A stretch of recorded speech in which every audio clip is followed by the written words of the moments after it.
What's up, guys? It's Two Dudes and a Brew. I'm Alex. I'm Billy. For producer Albany, marketing manager Jordan, we're back for another. Another one. I feel like that's like what we say every time. We're back for another. Yeah, that's like nine years ago. It's like, it's okay, guys. We got our check. We were able to pay to get the production done, so we're okay. What check did you get? I didn't get one. Oh, no, we were negative. Oh, perfect. Yeah, this is costing us money. We're definitely still in the red. Oh, heavily. If you want to sponsor us, please do. We're really affordable. We will take $20 per month. I was thinking per hour. Nah, per month's fine for now. Okay. Producer Albany, you got thoughts on that? No? Getting sponsors. And we get Look at the face. Let them give us $20 a month for the podcast to be a sponsor. She just rolled her eyes. She's like, we'll tell them that we use we the gonna get product paid for everything. For free currently, so. That's true. Anything's You can't profit. tell people that. Profit is profit. Doesn't matter which way you go. Thank you, Producer Albany, for... Wait, there's two. And that is our Would You Rather question that is currently upside down, and I will put it under my phone. That way you can see that we We're won't not touch cheating it. So, let's get right into it. Another week. What are we drinking? We are drinking Wreckoner. Is that what it is? Yeah, Wreckoner. Wreckoner by Rusty Rail Brewing Company. Imperial Hazy IPA. I'm back on the hazy. We've done a lot of hazies lately. See, when I went and picked a bunch of these out, I think because I picked them all from the same roundabout section, It was just all, yeah. they were hazies all together. So- now that I think about it. You looked at the alcohol percentage? No. It's a solid 8er. Oh, boy. Yeah. Dude, it's an IBU of 77. Yeah. Isn't that scaling into 100? I think so. And that ought to bite the shit That's out of going us. to be some bitterness. I mean, we do can art consistently, but honestly, off the bat, this thing's badass looking. It's pretty fucking cool. You have your can collection down there. I'm taking one of these with me tonight. Yeah, I mean, like, literally, you got, like, this, I don't know what you got, a devilish guy holding, like, a bag of hops. It's a playoff of Poseidon, because look at Yeah. You got people down at the bottom, too. Did you notice that? Those are people. Oh, those are people. Yeah. Like, and then he's got the hop. Yep. And I like how they added in it's like almost grayed in, the rusty rail. Yeah, it's ghosted in the back. So there's a lot going on as far as the art on this can goes. Did you see his forehead? His forehead is a hop helmet. It's a hop helmet, yeah. I feel like when I bought this, I was like, Billy's going to have a hard on because he's got the Viking horns. So that's not a true thing. Oh my God! Here we go. It's not true. Tell me, come on, tell me. That was more of like a fancy dress way. Like some of them would put horns on their helmets, but it wasn't a normal thing. Bullshit. Swear to you. Then why is every fucking show and every picture the Minnesota Vikings guy? Why does everybody have it? Tell me. Just tell me. Why? Why? Because fucking media. Oh. Fucking media. Like, have you watched the show Vikings? Not yet. I'm getting around to it. We just finished Yellowstone. Like, if you look at some of the people's like tattoos, like there's, I don't know, not a spoiler alert, but if you watch it, one of the sons, Ragnar, Uba, like near the last seasons, he gets a tattoo that runs down his face, across like his eyelid, down his neck, all the way down his body. Oh, God. And it's just different runes. Half of them don't mean shit. It was literally just to supply the Viking look of what we consider the Viking look. Hey, Producer Albany, did you notice Billy just completely nerded out when I got him to talk about Vikings and the show? I'm very into Nordic culture. So. Like, she's legit rolling her eyes. I know she watched the show with you, but like she loved the show. We both did. It was a great one. So, we're off topic as usual. No, that's not. Rusty Rail Brewery. Brewing. Out of Mifflinburg, Pennsylvania. Brewing boldly in the heart of Pennsylvania. Interesting. I like the can. Another one, independent craft beer. Yeah. Sorry, I was trying to get the words out. The Certified Brewers Association Independent Craft. Definitely pretty cool. Again, like Billy said, 8% alcohol by volume. So we're gonna take it. We're gonna do one it. pint. But I think we should take it a little easy. It's an IBU of 77. We're probably gonna take it easy anyway. That's the International Bitterness Units or something like that. Yeah. We found that a couple episodes ago.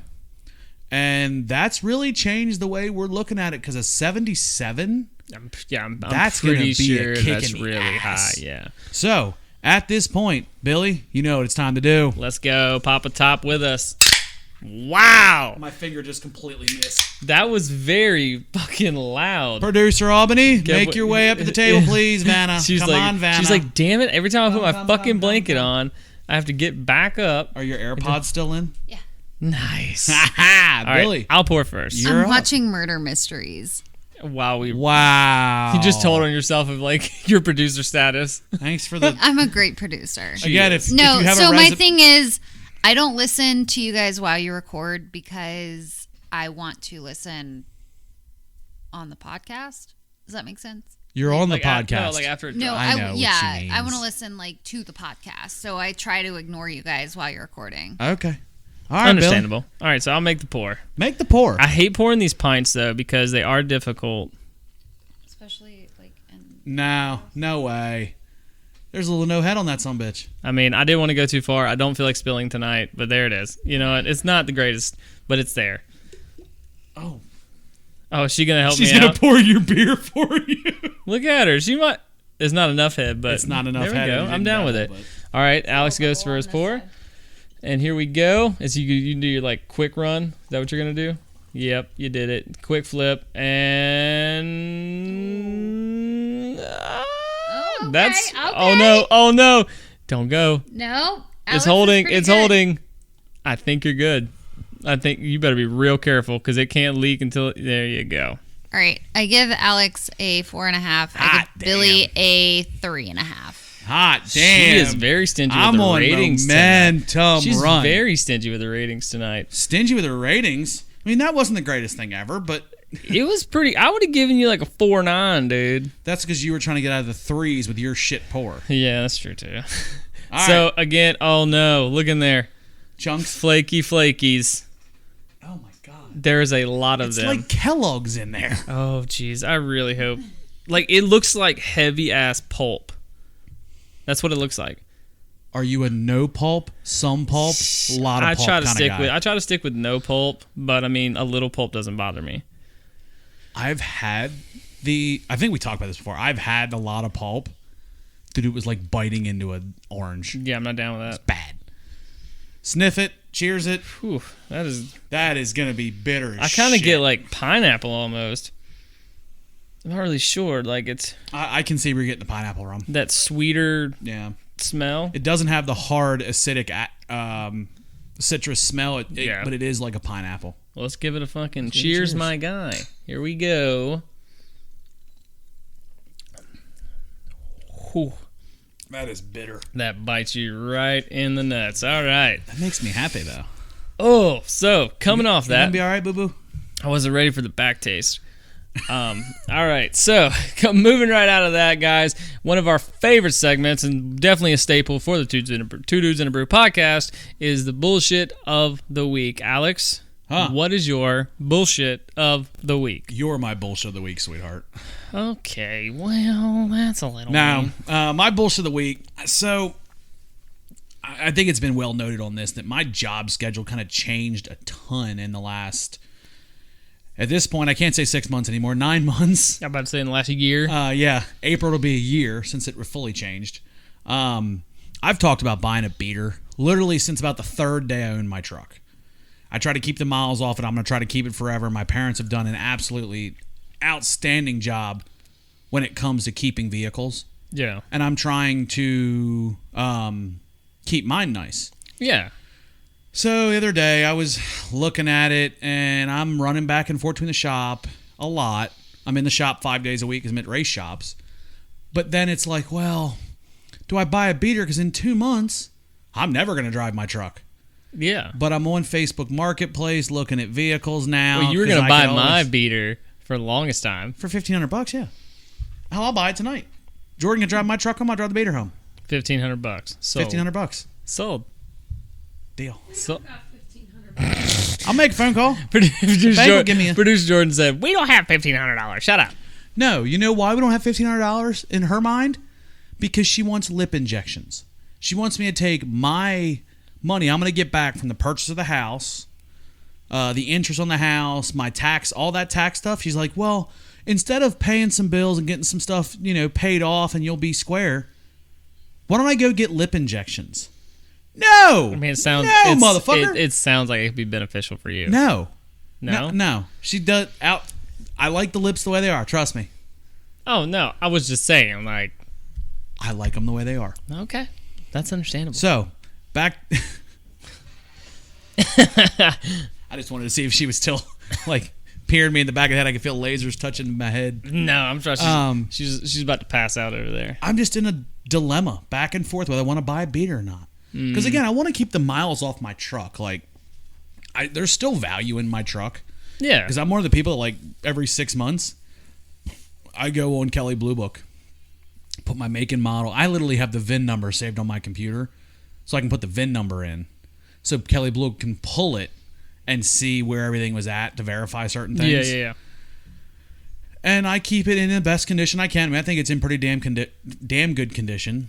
The miles aren't terrible because I didn't drive it a lot for a while. Yeah, because you were traveling. Yeah. So you always had company vehicles.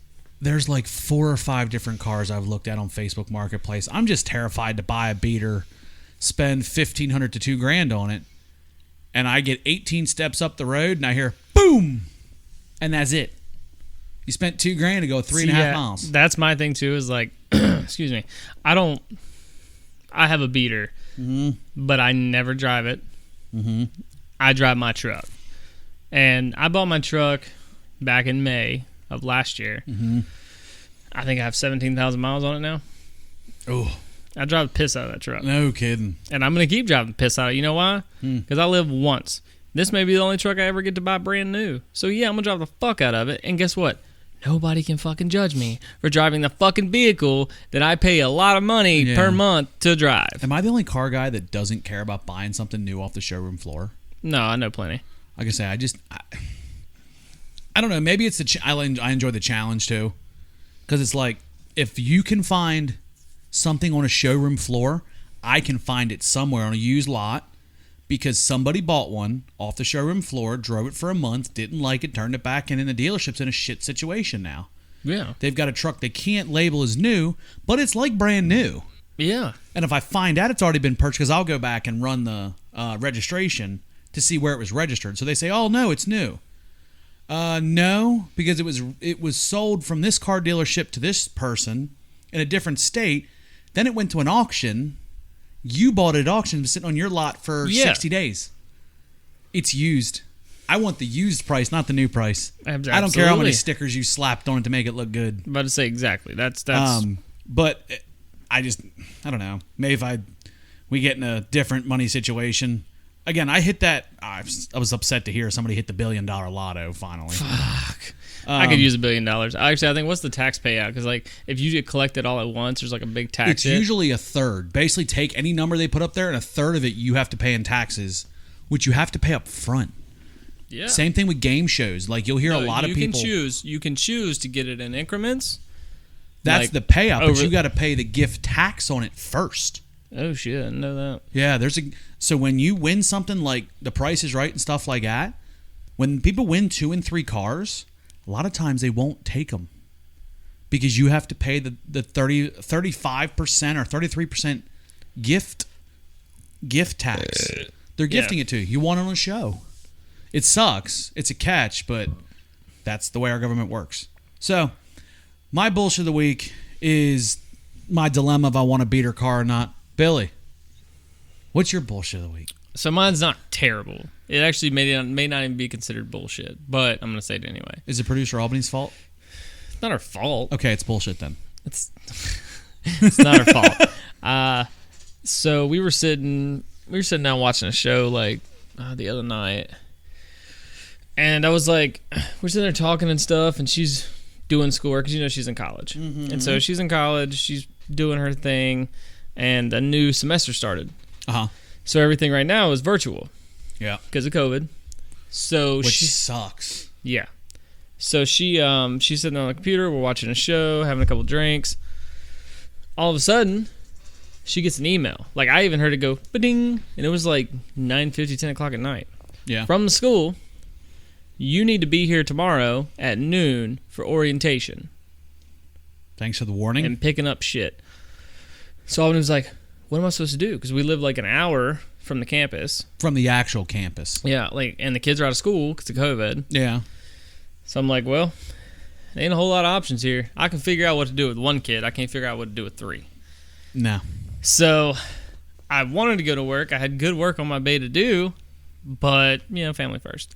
Yeah. So that's what I'm saying. It's not really bullshit, but it kind of is because I did want to do the work that was there. Can I bitch at her? No, it's not her fault. You can bitch at the school. Okay. You can call like the... Way to go, Producer Albany. She's going to punch you right in the face. I'm waiting for the day. I really am. You're not. Are you sure? You don't understand the packing power behind that fist. It's ridiculous. Producer Jordan asleep goes, mm-hmm. She punches hard as shit. Good to see you awake, baby doll. So, anyhow. No, I mean, it's... But then I have to make the phone calls at 10 o'clock at night to, like, break bad news. Yes, Yeah. to 3 different people, like my team leader, my foreman, and the director. To explain everything. And I'm out. just like, look, here's the issue, blah, blah, blah. I swear to God, this is what's happening. And I'm pretty sure they could hear Albany in the background. What the fuck? What kind of fucking shit is this? And I was like, see, guys, it's bad. It's bad. It's not good. It's bad. So, like, it sucked, too, because she was gone, like, from, like, 12 to, like, 6. Yeah. That's a lot of hours. But she was kids. well, I'm not worried about that, but she was just, like, super stressed out because she's not a social butterfly. She doesn't want to deal with people, and I get it. I don't want to deal with people. Yeah. So it was like, because I think, was this the first time you've been to that campus, Albany? Yeah. Yeah. So her first time going, and so plus she got stuck with like all these, no offense if you're younger, I'm 28, but like all these like straight out of high school, college kids. Yeah. The 13th graders is what they're called. Yeah. Literally like 18-year-olds and 19-year-olds that are so fucking annoying. Yeah. They just talk about stupid ass shit. Like, and I remember when I was 18, I was talking stupid ass shit, but like to be this age now and look back, like, shut the fuck up. Just shut the fuck up. You think you got problems? I got 3 kids and a dipshit husband at home. Yeah, there it like, is. you motherfuckers. Come on. This is what life is. But that really just aggravated me because I was like, I could have gone to work, made some money, which I'm still gonna make money, but I could have made more if I was there. Especially in these fucking COVID times. You want to make as much money as you fucking can. Start storing that shit under the mattress away here. I mean, we're pretty much there, you know what I mean? Yeah. The Great Depression coming. Yeah. So, but, I mean, if it continues the way it's gone. So, it's just like, it's another stressful thing in life because it's like, I hope my work's not pissed. Like, I have the time to use. I can use it. Yeah, you got the time to burn. It's just you don't want to burn on, and I don't want to say dumb shit, but life comes up, especially when you have kids. Oh, yeah, life happens fast. You got 3 kids. One of them's bound to either do something, and you got a wife who, again, is in school. Exactly. So it's just like super stressful. But anyway, that really was my only bullshit, and it's really not bullshit. So again, guys, I tell you, please just sit down at the end of your week, think about your entire week, and when you're all stressed out and shit, and it was like, what's the worst thing that happened? Yeah. 9 times out of 10, it's something like that. Something so fucking minor. Like, again, we're bitching about first world petty problems. Shit, yeah. Honestly, we're bitching about first world problems. I got a question for you. What? Where are the keys to your beater at is a better question. You'll never know until I have the 1500. Producer Albany. She ain't gonna. She won't Where sell are it to the you. keys to the beater at? She won't sell it to you for 1500. She'll sell it to you for $3,000 because she don't like you. She just stared at. You suck. Oh shit! Producer Albany said, "Yeah, you suck." Do you want it? You can have it. Oh, I can have it. That's all I need to hear. Huh? Name a price. $500. Ooh, I was gonna do it for 8. Deal. Nah, I'll settle at 1,000. Your wife said 800. I'm taking her word. She runs the house. I'm gonna do 15. What? She was gonna do 15. So do you want to settle? How at are we 1,000? going the wrong way? This is supposed to be a back and forth. And this is called confusion negotiation. I feel like I this is. misspoke. I said 15. Oh, did you? Yeah. Oh, well, thanks. Must have been the wine and water mixed together. Maybe so. What's it? What? Nothing. Oh, okay. Okay. Yeah, that pretty much closes out that. Just turn my water into wine. I don't know. Who is ready for the most? She said, Jesus turned my water into wine. I didn't hear it until I heard it in my head a second time. Go Jesus. All right. Billy, I cut you off. Go ahead. It's all good, dude. That closes out my bullshit of the week, which pulls us into probably, I would say, like our favorite segment to do. This segment gets us which so is our off track. Would You Rather question. And if you don't know how the segment works, like we were explaining the last 2 episodes, would you rather, you pick one that you'd rather do and explain, or was it you say, show your work? Show your work. I like it. I like it. You don't get to cheat. So- this is a podcast this is talk radio. Yeah. If you give, I do this, I do this. Okay, well, Why? you got a 2-hour time slot to fill, and you filled 18 seconds. Go fuck yourself. Yup. So, So, I have producer Albany slide it under my phone here, so we don't know what it says. I'm going to read it for us, and I hope you're ready. okay. Okay, here we go. Oh, let me move that. Oh, you hear that? Really? I'm sorry, my phone fell 6 times. I think you were dropped when you were little. You know that? I was thinking I'm a little intoxicated. All right. The question is, would you rather age from the neck up or the neck down? What? So does that mean you don't age anywhere else? I'm sorry, what? Oh, yeah. Pause your Would TV you rather- show, please. Would you rather age from the neck up or the neck down? Does that mean on either side that you don't pick, you don't age? Right. Oh, wow. All right. So would you rather age up from the neck or age from the neck up or the neck down? I have a question for clarity. So if I'm not aging, my muscles are still as strong as they could be at 18 when I'm at 85? Yeah. Oh, neck down. No, I thought we were talking about like baby, like if you were a baby. What? No. What? Like a full-grown human. So if I get to 18 and I say I want to stop there. We'll say you're like 23. Okay, well, that'll work. So I'm taking, I'd rather age from the neck up. I could care less. I'm ugly now. Look at this. I'm ugly. It's cool. Neck down, I could be a 5-star athlete and be in all kinds of shape at 85. Yeah, you could. I could be the world's strongest elderly person and get like Tylenol commercials or bareback and body commercials and make money. I could be a bad motherfucker at 100 years old. So you would say neck up? Yeah. No. Yeah, I you want would my say neck. I want my face to age, not my nuts. Got it. I'm gonna have to say I agree with you for a little bit different reasons. So Fine. Tell me why my reasons are stupid. I didn't say they were stupid. You're not agreeing with them though. I would say because some of those fucking older dudes that have like the fucking pepper beards, like salt and pepper beards and salt and pepper hair, and then you look jacked as a mother, bro. Yeah. And age beautifully in their face. Yeah. They get better with age. And Producer Albany said that men get better with age as far as their face and everything goes. Okay. Personality dims into the shitter, but everything else Billy, goes well. what we're taking from this situation is you don't have to worry about Albany getting near the 18, 19, 21-year-olds. It's the 45 to 50 range you got to be careful of. Yeah. Well, she talked, yeah, like older dude, like older men. who's my whole pass? Fucking Hugh Jackman. Hugh Jackman, yeah. Oh, that's a bad motherfucker. That's a bad dude. And he can do the beard or no beard. In Van Helsing, he was a badass. And then in X-Men, even if the beard was a little stupid looking. What was that movie?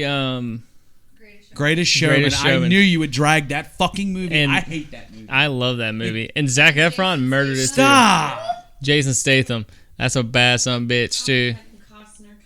Kevin you beat Costner. me to it. I was going to say, we just finished Yellowstone, and she leaves puddles wherever she sits when Yellowstone's on because Kevin Costner talks. Jesus. You know it's true, Jordan.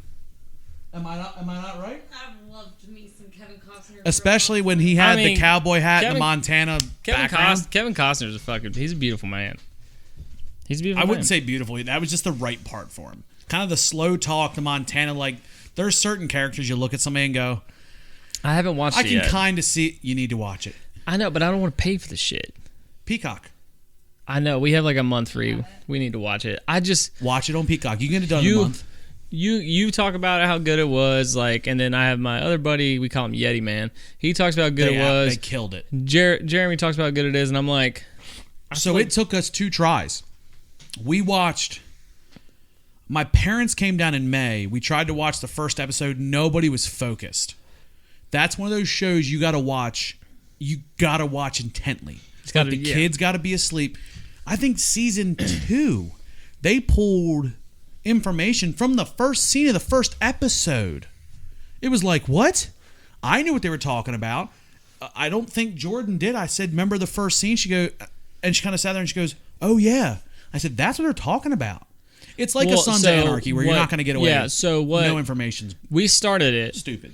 And the problem was, Albany doesn't do dead animals, like animals dying. He shot that fucking horse in the head in the very, first 5 minutes of the show. And Albany was like, we can turn it off. I think that happens. Jordan, correct me if I'm wrong. I heard it's a horse and a bear at the end.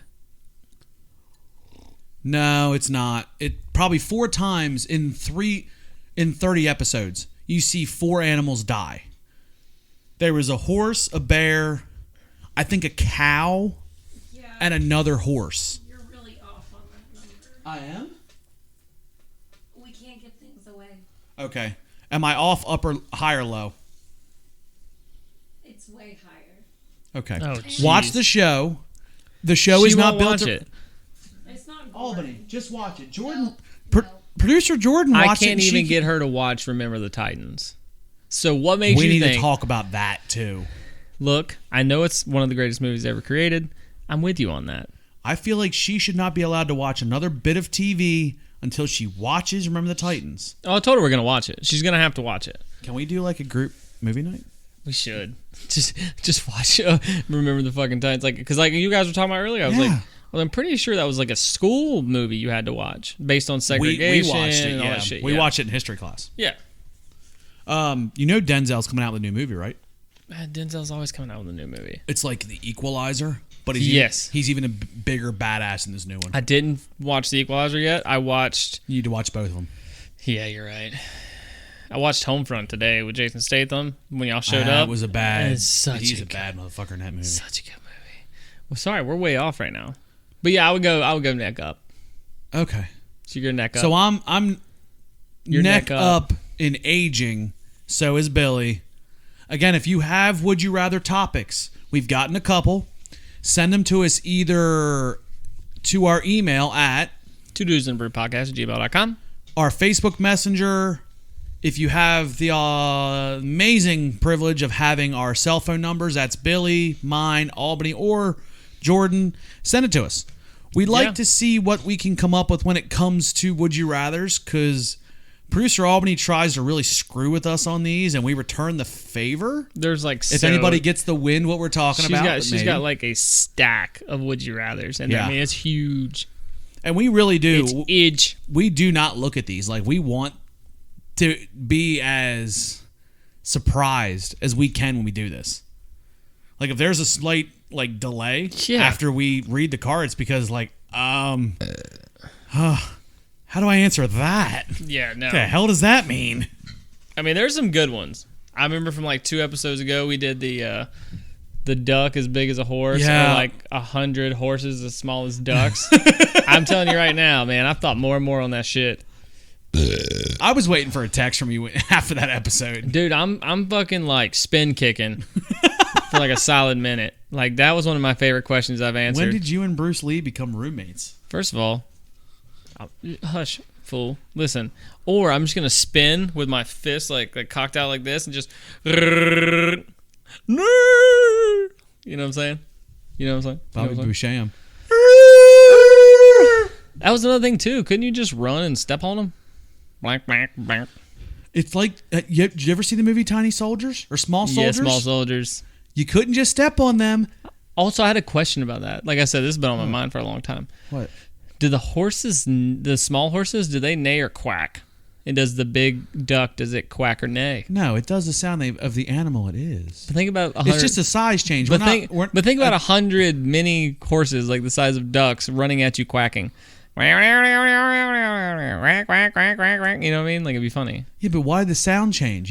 All you did was change the size of them, not what their DNA is. I just think it'd be funnier. I mean, I'm not saying it wouldn't, but might as well put duck feet on the damn horses then if they're gonna quack at you. No, that'd be scary. Web feet horses. Fuck are you, a platypus? Get the fuck out of here. I'm not fucking platypus. Platypus will fuck you up. They're mean. Yeah. Geese are mean bastards too. I think platypuses, is that what platypus is? Or platypi? That will Is that totally platypi? get us into the explicit I part. didn't know. Of It was, Apple. is it platypuses or platypis? Producer Albany, fact check us, please. What's the plural pronunciation for a platypus? Platypi. It is platypi? I believe. Well, can fact check and come back to us? Because I'm really curious as to... Can you eat a platypus? No, I think they're poisonous. No, it's platypuses. Platypuses. Are you serious? That's fucking awesome. Oh, I'm going to get that platypus, boy. I know what my new gamer tag on Activision is going to be. Platypuses. Platypuses. I like that. That'll probably get me kicked off. You can't say that. And then I can appeal it. Yeah. Go to the dictionary. With a It's Google word. definition, the Webster's dictionary, like send it into Activision. They're like, well, he's not wrong. You know the Webster's dictionary? You just aged yourself. You know how many kids you think don't know what a Webster's dictionary is now? Oh, dude, I had the thesaurus. I had everything. The thesaurus. The is thesaurus. Yeah, exactly. The thesaurus. What's the plural is the pronunciation for a thesaurus? Thesaurus is Thesauruses. thesaurus I Thesaurus. ish. Eh. The thesaurus is the one that has synonyms of the words, right? Yeah. Okay. Synonyms and antonyms. Which one's which? Synonyms likely, antonyms the opposite of that word, correct? Yes. Yeah, you're right. I only knew because anti means like bad, so you do the devil's Did your advocate. parents ever have the big collection of encyclopedias? Did you ever see those? People would pay like $1,000 to get from A to Z. My parents didn't have the big collection. They had like a few, but I can't say they had a ton of them. Hey, Albany, which book did Joey buy in Friends? He couldn't buy the whole like set of encyclopedias, so he only bought one. Really? W? I think it was. I'm not sure. You can look it up. But he bought like Really? this. We're making Friends references. Well, hold on. The You salesman. know how much I hate that show. I love it. You hate everything. You are the biggest Scrooge on the planet. Look, Yes, I am. Thank you.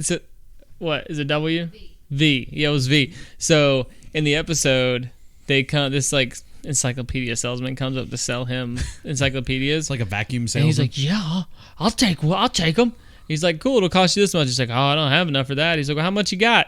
Ends up with just the V. And so he like talking to his the other friends, he'd be like reading through his thing, and he's like, that's Vesuvius, Mount Vesuvius or some shit. Jesus. I want to be that guy. I'm sorry, I just can't do it. I've tried. My roommate in college watched every episode of Friends, and it was like shoving forks in my eyes. We've watched every season. We've watched the entire show 4 times. What is wrong with you guys? It's good, dude. It's No, once it's you start, not. you haven't watched It's enough. painfully awful. What's the blonde-haired one that's dumber than a box of rocks? Phoebe. Phoebe, yeah. I'm You sorry, all I right took there? a big gulp of that, and it's getting more bitter the more it warms up. I like it. Good for you. You gonna cry? I'm working through the bitterness. Did you even put the rest of your can in your glass yet? Yeah, I think Albany did. No, I didn't. Me. Oh, there's more. Shoot me now. We should just get through this episode with one beer. Oh no, we're gonna do a second. You're not getting out of this one, bub. Sorry. I'm just going to take it easy then. Small sips. Small sips. Better start small, sipping quicker. No, I was never a Friends guy. I always thought it was stupid. It is not stupid. It's a very good fucking show. You know what's a great show? What? Jordan, what's a great show? Friends. She said Friends. I hate you so much. I like Sons of Anarchy. That wasn't what I was gonna say. What were you going to say? 2.5 Men. Aha! There it is. No, terrible show. That is They lost too much of the Na- cast. now. That's where we're going. with R.I.P. it.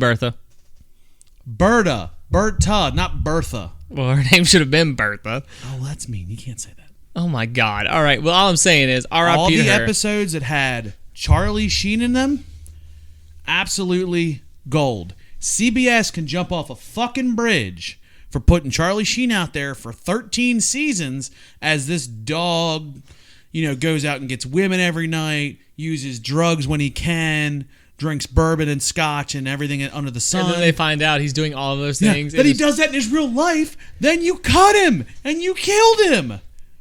Jump on a knife, CBS. Yeah, you guys are assholes. After that scandal happened, I didn't really scandal. It was a video. Well, it was literally a video of him doing cocaine, eating a sandwich. Okay, so what I didn't understand was how did they transition Ashton Kutcher in? Did he still play Charlie Sheen's part? Or? No. Okay. So now we literally every day at like 4:30, 5 o'clock, whoever comes home first turns on 2.5 Men. That's always on at our house. Yeah. I've gotten Jordan to even know when she's re-seen episodes. So they were at a point when Charlie and his stalker, Rose, had gotten married. Oh, they got married. He'd pronounced his love for her. They'd gotten married. They went to Paris on a honeymoon. The best part was they didn't even have Charlie involved in the episode. They didn't have Charlie Sheen involved in the episode that he was killed in. Yeah. They had cartoon characters to show him cheating in Paris and all this, and he died and all that. I need to watch that episode. It's fucking painful because it's very obvious you can't bring Charlie Sheen or use his face because you're not going to pay him for it. So you're doing everything you can not to make it him. So basically, he cheated on Rose. Rose is a psychopath. She killed him. They held a funeral. That's the first episode after the scandal came out. And Ashton Kutcher was the new guy. He bought his house and they moved on with life. He just let the boy and what's his name stay there? Alan and Jake. Yeah. Yeah. That was the thing when the bank took over the house, Walden bought it. Alan like begged Walden, became a friend of his because Walden had just been dumped by his wife or something. And then he was leeching off of somebody else. They tried to wrap the whole show around Alan basically. Yeah. And it's awful. Like, I've tried to watch some episodes. But it's just not working Then out. they start bringing all these goofy people in, and then it's Charlie's estranged daughter comes in, and she's like a female version of Charlie where she's sleeping with everything that moves. It's painful. That's awesome. She knows I won't watch. If we'll click it on, and if it's a Ashton Kutcher episode, turn that shit right back off, find something else. I'll go to bed if there's nothing else on. Fuck 'em. I'm with you. Like 2.5 Men was good in the younger days. But back to Barda. You know what one of her best roles was to me? What? In Edward Scissorhands. She was in Edward Scissorhands? Mm-hmm. She was one of the chatty wives. Really? Yeah. Hold on. You need to look it up because she 100% was. And I love her in that movie. You're going to find her and be like, what the fuck? That was her. You said Edward Scissorhands? Yeah. I spelled scissor wrong. Edward Scissorman. That's what Asen calls it. Did you find it? Yeah, I'm going through it now. She was in Krampus? We're back to Krampus. Shout out like 10 episodes ago. Wow, she had really bad teeth. When did she not have bad teeth? I did never know she had bad teeth. That's because she always talked like this.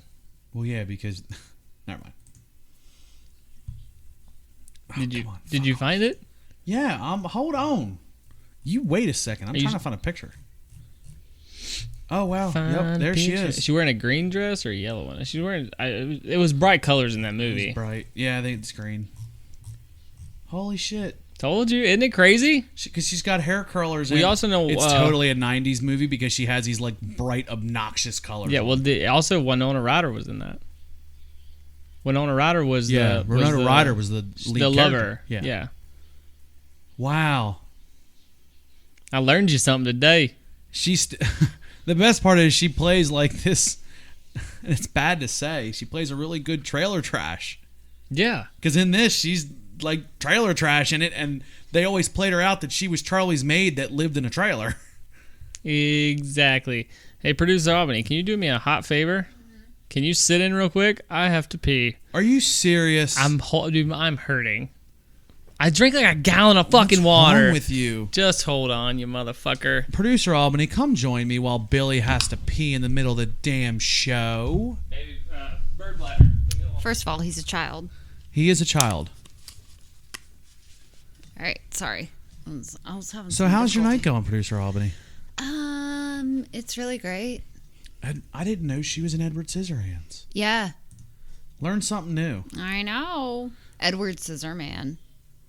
Okay, why do you and Billy keep saying that? That's what Asen calls it. He Oh, calls okay. it Edward Scissorman. Edward Scissorman. Yeah, so we also Asen sleeps with us a lot because He's 3. He does that. yeah, well, and like he's so sweet too. Like he'll come in and be like, I need a big hug and a big kiss and I need to sleep with you, and so it's like I can't be like, nope, go to your bed. Have you come to the choice that your kid's very manipulative? He is, and he knows the exact ways to do it. And currently, if you can hear him in the background, There that's he is. Asen. That's Asen. He just like lives by his own rules. It's fine, you know. We're not the parents here. Asen's in charge. Yeah, but pretty much. Like I like to talk to him and snuggle with him because he's the best little snuggler. Like he'll just wrap me up and like, you know, it's so sweet. And I'll be like, who's your favorite mommy? And he's like, you. And who's your favorite brother? Beckett. Who's your favorite sister? Kipsy. Who's your favorite grandma? Papa. Whatever. Blah, blah. Yeah. We like go through the list. Who's your favorite daddy? Alex. Oops. What? Alex is not your dad? Just a note. No way. I never told Asen any of that. We are best of friends. We're homies. But I'm popular with Asen. Asen's going to be Alex's best man in his wedding. It's fine. You can stand with me. I don't care. Producer Albany, thank you for joining us. You're welcome. Our baby bladder co-host is back. I am back. Literally 40 minutes. You made it 40 minutes and I had to go pee. I'm sorry. I don't believe you. Can I hit your vapity vapes there? Oh, she told you no. That is not very nice at all. So, Billy, we've gotten majorly off track, per the usual. Ah, yeah, that's normal. So you know what we should do now? What? We should end this podcast. What? Nah, I'm just kidding. What the fuck? I was like, we just went 40 fucking minutes. We are going. Let's go into our topic. We didn't even say what it was. We didn't. Oh, so sorry, guys. Well, you're gonna know now. I like the suspense. So, actually, that's good. That's good. What I is made that it? up off my hip, too. Okay. Are you okay? Are you farting? No, Oh, you would hear it. that's true. I'll fart for everybody. I don't Don't give do a that. fuck. So, What is our guys, topic? The topic tonight is the creepiest places to live in the U.S. Now, because I've not been Just to the these U.S. places, Why didn't you do the world? our podcast, we try to keep it to 2 hours, not 4 days. Yeah. So we only got like a solid hour 20 right now. Sure. So, we went with the ones in the U.S. just to try to do some stuff, something different. I think it's going to be a fun little one. I think so too. Are there any places stand out to you, Billy, that you can think of off the head? So this is also gonna nerd me out a little bit. So like at lunchtime and stuff at work, we have like an hour. Mhm. I make my food and I sit down at my computer and there's a YouTube channel I watch. I'm not gonna shout it out because I don't know if I'll get in trouble. But it's basically like top 5 ghost videos. Yeah. Dude, he's got some of the best shit on the planet. Like I love the fact of like, oh, that could be, you know, a ghost. That could be an entity. That could be a demon. That could be an entity, not just a ghost, an entity. So, But I would say Massachusetts. Salem. Yeah, around there. But Okay. like from what I've heard, Massachusetts got a lot of freaky shit. Yeah. Also, South Carolina has actually got a lot of freaky shit too, because it's, you know, one of the first colonies settled in the United States as far as 1492 goes. Correct. A lot of like creepy ass shit. Like I think there's a graveyard, but it's got a lot of like what the fuck are they called? Headstones. Where you don't bury them, like you can put them like inside those mausoleums. Yeah, mausoleums, yeah. And like one guy, his videos, he was like walking around one and saw like a fucking old lady. Ooh. Just sitting there in a nightgown. He's like, "Ma'am, are you okay?" And it was like she was just staring at a wall, and all of a sudden she was like, "Man," like looked right at him. Oh, I'm gone. Oh, he took I the wouldn't fuck be there to off. start, He took the so. fuck, and he goes by himself. Nah. Like I'm good with that. Not I. All right, so the list I have, I do want to note, is not in any kind of order. This isn't a 1 to 10, you know. The most scary, like from 10 to 1, like 1 being the scariest, 10 being not. There is no list here. It was a list. They all have their own reasons, and we're going to let them talk about them. So, to fire off, Billy, let's start in Florida. How about that? St. Well, Augustine. Florida scares me in general. Why? Because all the crazy shit that happens in Florida, like a motherfucker threw an alligator through a drive-through window. That actually happened. Can you imagine being like? I heard the article. Can you imagine working for like a fast food chain, like making $8 an hour, and you're like, "What do you need? A cheeseburger and some fries." Sweet, pull around, and then like you go to open the thing because they're just in like robot mode, and they're like, "All right, open the thing," and a fucking gator comes flying in. They kind of drive-through threw a baby alligator through the window. Or like the motherfucker that got high on Bath salts. and ate a dude's face off. Yeah, that's Florida. I'm not going to Florida. You know what? While you get into this Florida one, I'm gonna just side topic it and do like crazy shit that's happened in Florida.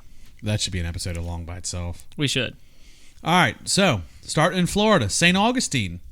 It should come as no surprise, the oldest city in the United States, St. Augustine was founded in 1585. Has a few skeletons to its proverbial closet. To make the most of your ghostly visit to this gem of Florida East Coast, don't miss the impressive Castillo De San Marcos. I'm sure you fucked that up. Oh, I'm sure, and if I did, I'm sorry. This large fort has been guarding America's first city for over 300 years, so it has some ghostly stories to tell. While touring the dungeon, you may feel cold hands of former prisoners wrapped around your wrists or shoulders. Oh, no, you asked me. I'm sorry to cut you off. What? You asked me if anything stands out, any places. Yeah. Alcatraz. That's on the list, isn't it? Yep. Visit the fort near sunrise or sunset to see if you can get a glimpse of the spirit of Spanish soldiers. That's a big thing there with the Spanish soldiers. Yeah. Because originally they had control of Mexico. The ghost appears at the edge of the fort, wistfully looking out at sea, just before daybreak or at nightfall. You'll get shivers to the Spanish military hospital, which is unwillingly on top of the Tuscan burial ground. So, I guess to fire off, it's not a huge surprise. It's Florida. It's Florida. You're talking about Spanish soldiers. You're at a base where a lot of them died, probably during battles. And that's like a big fucking thing, too, is like soldiers that pass away in battle and stuff. And like, because I can imagine, like, obviously being former military, thinking about dying on the battlefield, you have so many unsaid things. It doesn't matter if, you left home and you told your wife, like, I love you, I love our kids, like, I'm gonna miss you, like all this shit. But there's still so much unsaid. Like you're laying there dying from a gunshot wound or being stabbed, and you're just like, wait, I have to. I didn't tell her I didn't put the clothes in the dryer. Like fuck me. Exactly. So, and you've also got the military hospital. Oh yeah. Anywhere there was a military hospital or things like that, you got ghost stories that pop up. Of course. Of especially the sane asylums. Those are hotbeds for paranormal specialists. Would you be willing to do an investigation? No. At an insane asylum? Like no. Come on. No. Come on. No. Guys. No. If you if you're listening to this episode on YouTube, if you're watching it on YouTube, if you can put in the comments, if we can get how many comments, how many likes? 4,000. 4,000. All right, so 2,000 comments, 2,000 likes. Yeah, deal. And then we will do an investigation. Actually, Alex will do a solo investigation in an insane asylum. Oh, no. You're going with me. You're not bitching out now. You're going I'll be with there me. outside. You're going with me in. All right, fuck it. I can run. So, keep moving. I'm sorry. What the fuck? You said insane asylum. What are you snacking on? I get really Albany? interested in like insane asylum shit. Carrots and hummus. Albany's eating right now. What is it? Carrots and hummus? That hummus is really good, actually. Is that the special brand or is that like the store brand? No, it's like a store. It's like a food line. Lowe's Foods, yeah. Oh, you guys are fancy. You got a Lowe's. Every once in a while, we found a lot of our beers there. Yeah. They actually have a really good selection of craft. And locals, yeah. So to finish up with St. Augustine, and I'm sure we're going to go back to soldiers consistently, you hear a lot about Gettysburg, Pennsylvania. And I even have my own story of cutting through the battlefields. The battlefields in Gettysburg are well known for battles during the Civil War. It was one of the battle states. What is that noise? Is that marketing manager Jordan. I was like, what Are you the? playing Angry Birds? Yeah, it's not me. What? I heard Did words. did you hear it though? That's creepy. Oh, maybe there's ghosts in the room. Shut up. Dun dun dun. Back to Gettysburg. So you hear the stories of people camping out of Gettysburg Yeah. and waking up. Do you hear that?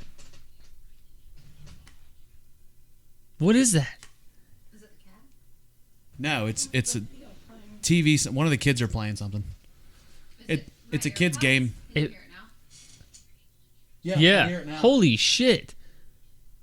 Our fucking headphones our What- microphones wait, are was- awesome.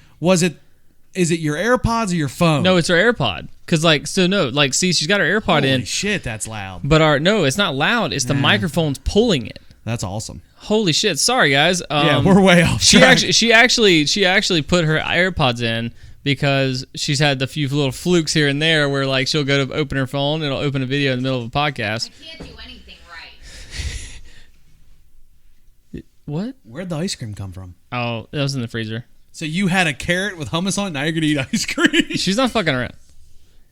What? It's called fish food. It's spelled with a PH. It's fine. Is it like fat? All right, wait, are you done with Florida? Because I just looked up some crazy shit that's happened in Florida. Do you want to hear it? Let me finish Gettysburg first. Okay. So you hear about people staying out, camping out at Gettysburg, and a lot of them you hear the stories of, there's stuff in the bottom of the cup. We'll get to that. Of people waking up during the night and soldiers standing outside their tents. That sounds fucking terrifying. And it's not like one or two stories.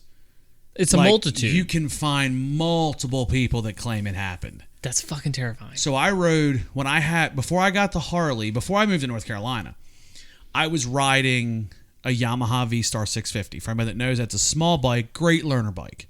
It was originally my parents were lucky enough I was allowed to use it. Great. Came home from a summer school class, like 9 o'clock at night. It's summertime, so it stays dark pretty late, or stays light pretty late. And it's warm out, so I'd ride to summer class, do the class, come home. It's a nice relaxer after a 3-hour class. Yeah. So I thought, I'll cut through the battlefield, because I'd kind of understood where to go now. So I thought, I'll cut through the battlefield on the way home. That'd be a nice ride. Rode through, and, the battlefield don't have any lights on them. There's a couple spots there are road lights. Other than that... Thank you Thank so you, much, Producer Producer Albany. Albany. She just brought us new beers for those who are not listening. Or watching, sorry. So I'm riding through, and I went from like really good because I don't do ghost shit to really uneasy. And I knew I had like 2.5, 3 miles still go to get out of the battlefield to pick up the road I need to pick up, lest I'm going to turn around and go back. Dude, I got out to a spot, and I looked in my mirror, which I don't know why I'm looking in my mirror at night in the dark, because I'm not going to see anything. Yeah. All I remember is looking back, and I could have swore I saw a face. Oh, that's so fucking creepy. And then I look up to my right, and I could have swore I saw a group, and I've never gone so fast on a 650. Now, it's like 15 miles an hour through that battlefield. I could probably roll 20, 25, because I'm by myself. There's nobody out there. So we just went ahead and knocked it up to 80 and get the fuck out of there. I hauled ass out of there, and I have never cut through Gettysburg through the night. I lived in Pennsylvania for another 3 years after that. Never cut through Gettysburg through the battlefield probably see at some night. pretty crazy shit. I've heard the stories, and I'm a full believer that there's spirits out there that are stuck. A lot of gruesome things happened. A lot of death happened. Just like the mental hospitals, the hospitals themselves, places like that. Well, it's like I'm trying to bring some comedic relief to it, but like a comedian I like a lot, Dan Cummins. Yep. He did a segment. I don't think you actually listened to the segment. He was talking about like doctors back in the day. It was like they weren't fucking doctors. They were fucking crazy men with like Sharp tools. whiskey, laudanum, saw. And like he does this one skit. Yeah. I'm not copywriting this. Was Dan Cummins said this. You can look at it. It's on Amazon. It's on YouTube. But the skit went something like he was like, if you're on the fucking battlefield, like you get shot in the fucking arm, they'd be like, I'm not gonna be able to dig that bullet out your arm now. Nurse, whiskey, laudanum, saw. I'm a doctor. Like, and they would just cut your shit Start off. chopping. Like, cut your shit off. Yeah. Like, ming, ming, ming, with like a fucking handsaw. Yeah. Yeah, that you're prehistoric. Anything with a battery on it or plug in. That's gonna be a hard no for me there, bud. Yeah. Like, oh, I'm gonna cut your arm off. Nah, take the saw really hard and just right in the dome piece. Yeah. Just end it. I'm done. So, like I said, I mean, it was when they talk about St. Augustine and seeing the Spanish soldiers, I can 100% believe it. Yeah.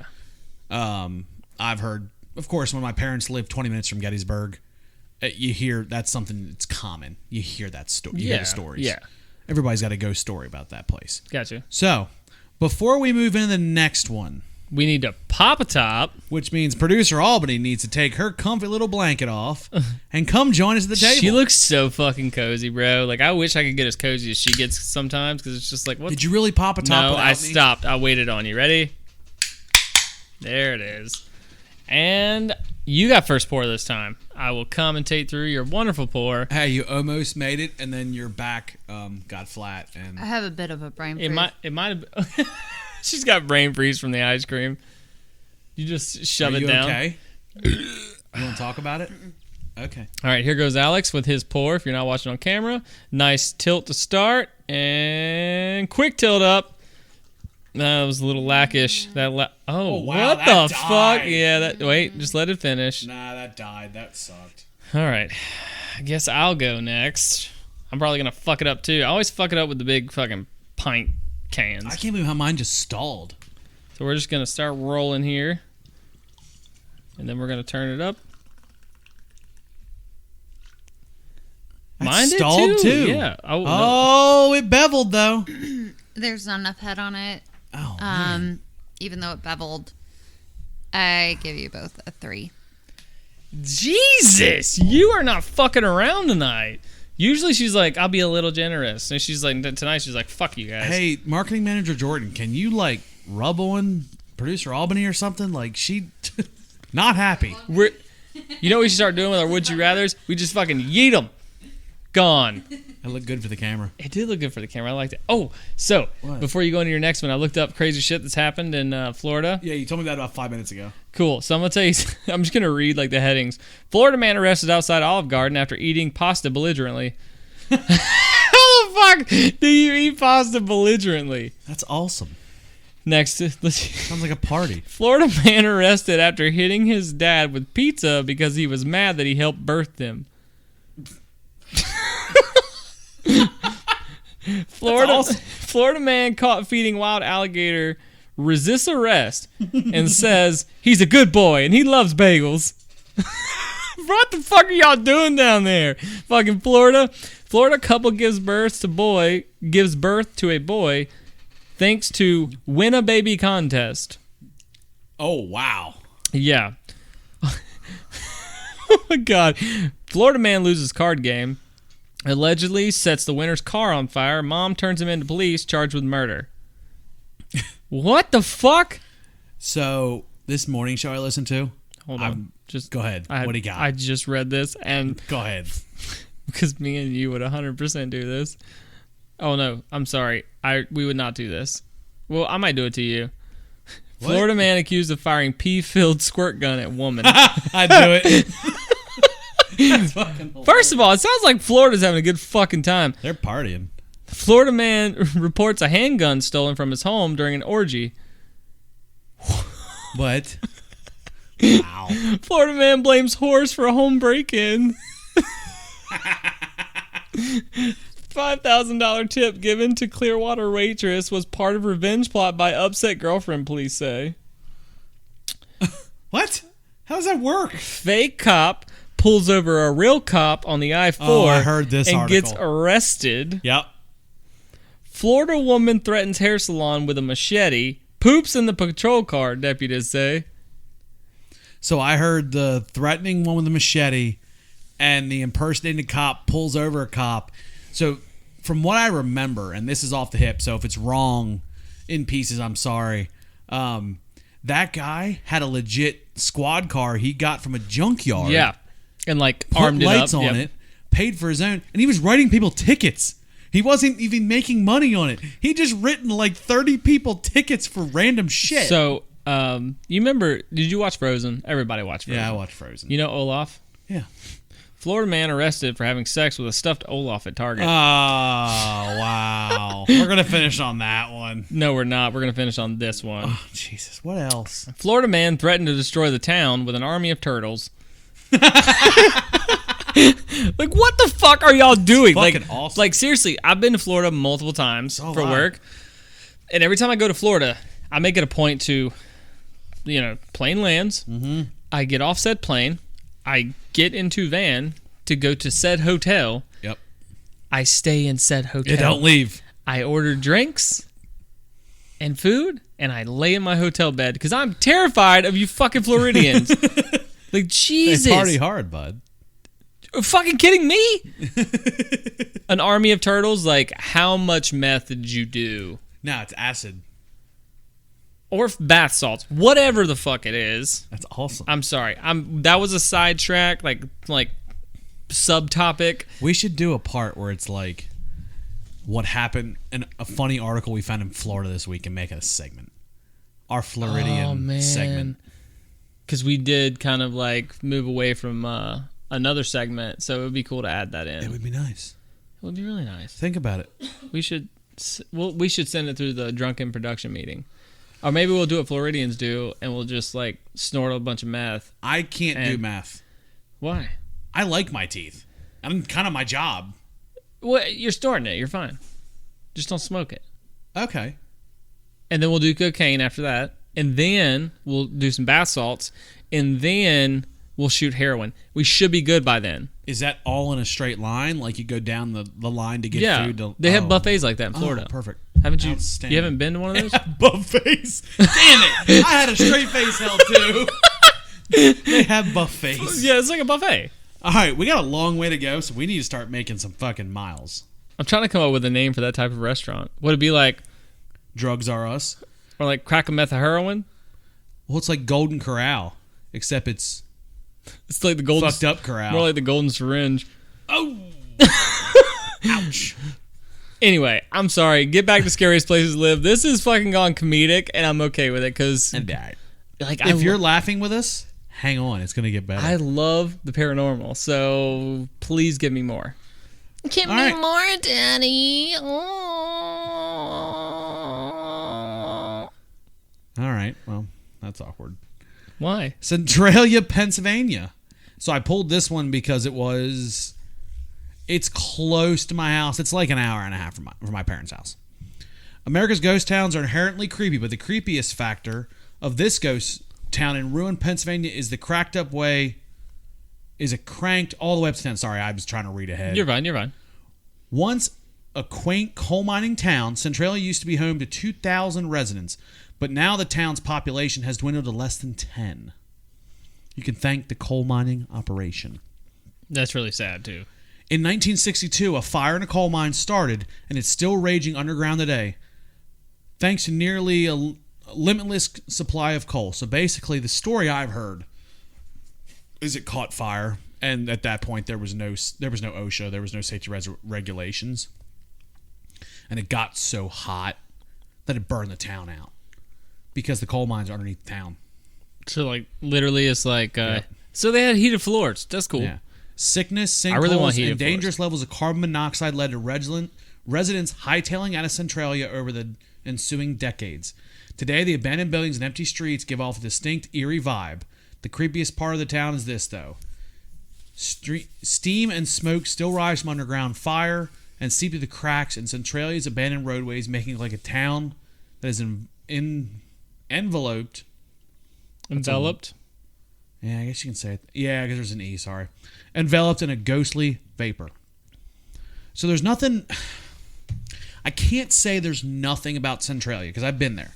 We always go up there because you can get really good car pictures. Yeah. With the smoke in the background. I can't say there's no... That would look really cool with my truck in this gray color. It would. I did it with the Blazer one time. I don't have the pictures anymore. I lost them. Yeah, you do. I thought it was a background on your thing. No, the one I have on my computer's my truck on a parking garage in Charlotte when I first moved here. I need to figure out what I'm going to do with my truck. I'm sorry, go ahead. We'll do something. So we went up there. As far as I know, there's no real ghost stories, not any haunted stories. but it was like a smaller version of what's a nuclear reactor in Russia that melted down? Chernobyl. Oh God, yeah. Where it was like, you need to roll now. Get the fuck out, or So- you're gonna be stuck the fuck in. The fire broke out underground, and it eventually, because coal burns slowly, so it wasn't like a gasoline fire where it just walked down a line and burned so fucking hot, and eventually it ran out of fuel. There is a stupid amount of coal that they already have lines cut for there. It's just following the line. That's fucked. It's been burning for years, and the town, as I read, the monoxide, the sinkholes, the sickness that comes out of it. The town has 10 people total. I think 6 or 8 of them live barely even near town. They were the houses that are still like in the town, like on the outskirts, but they're so far from town it's not even funny. yeah. Centralia, honestly, would be a beautiful area.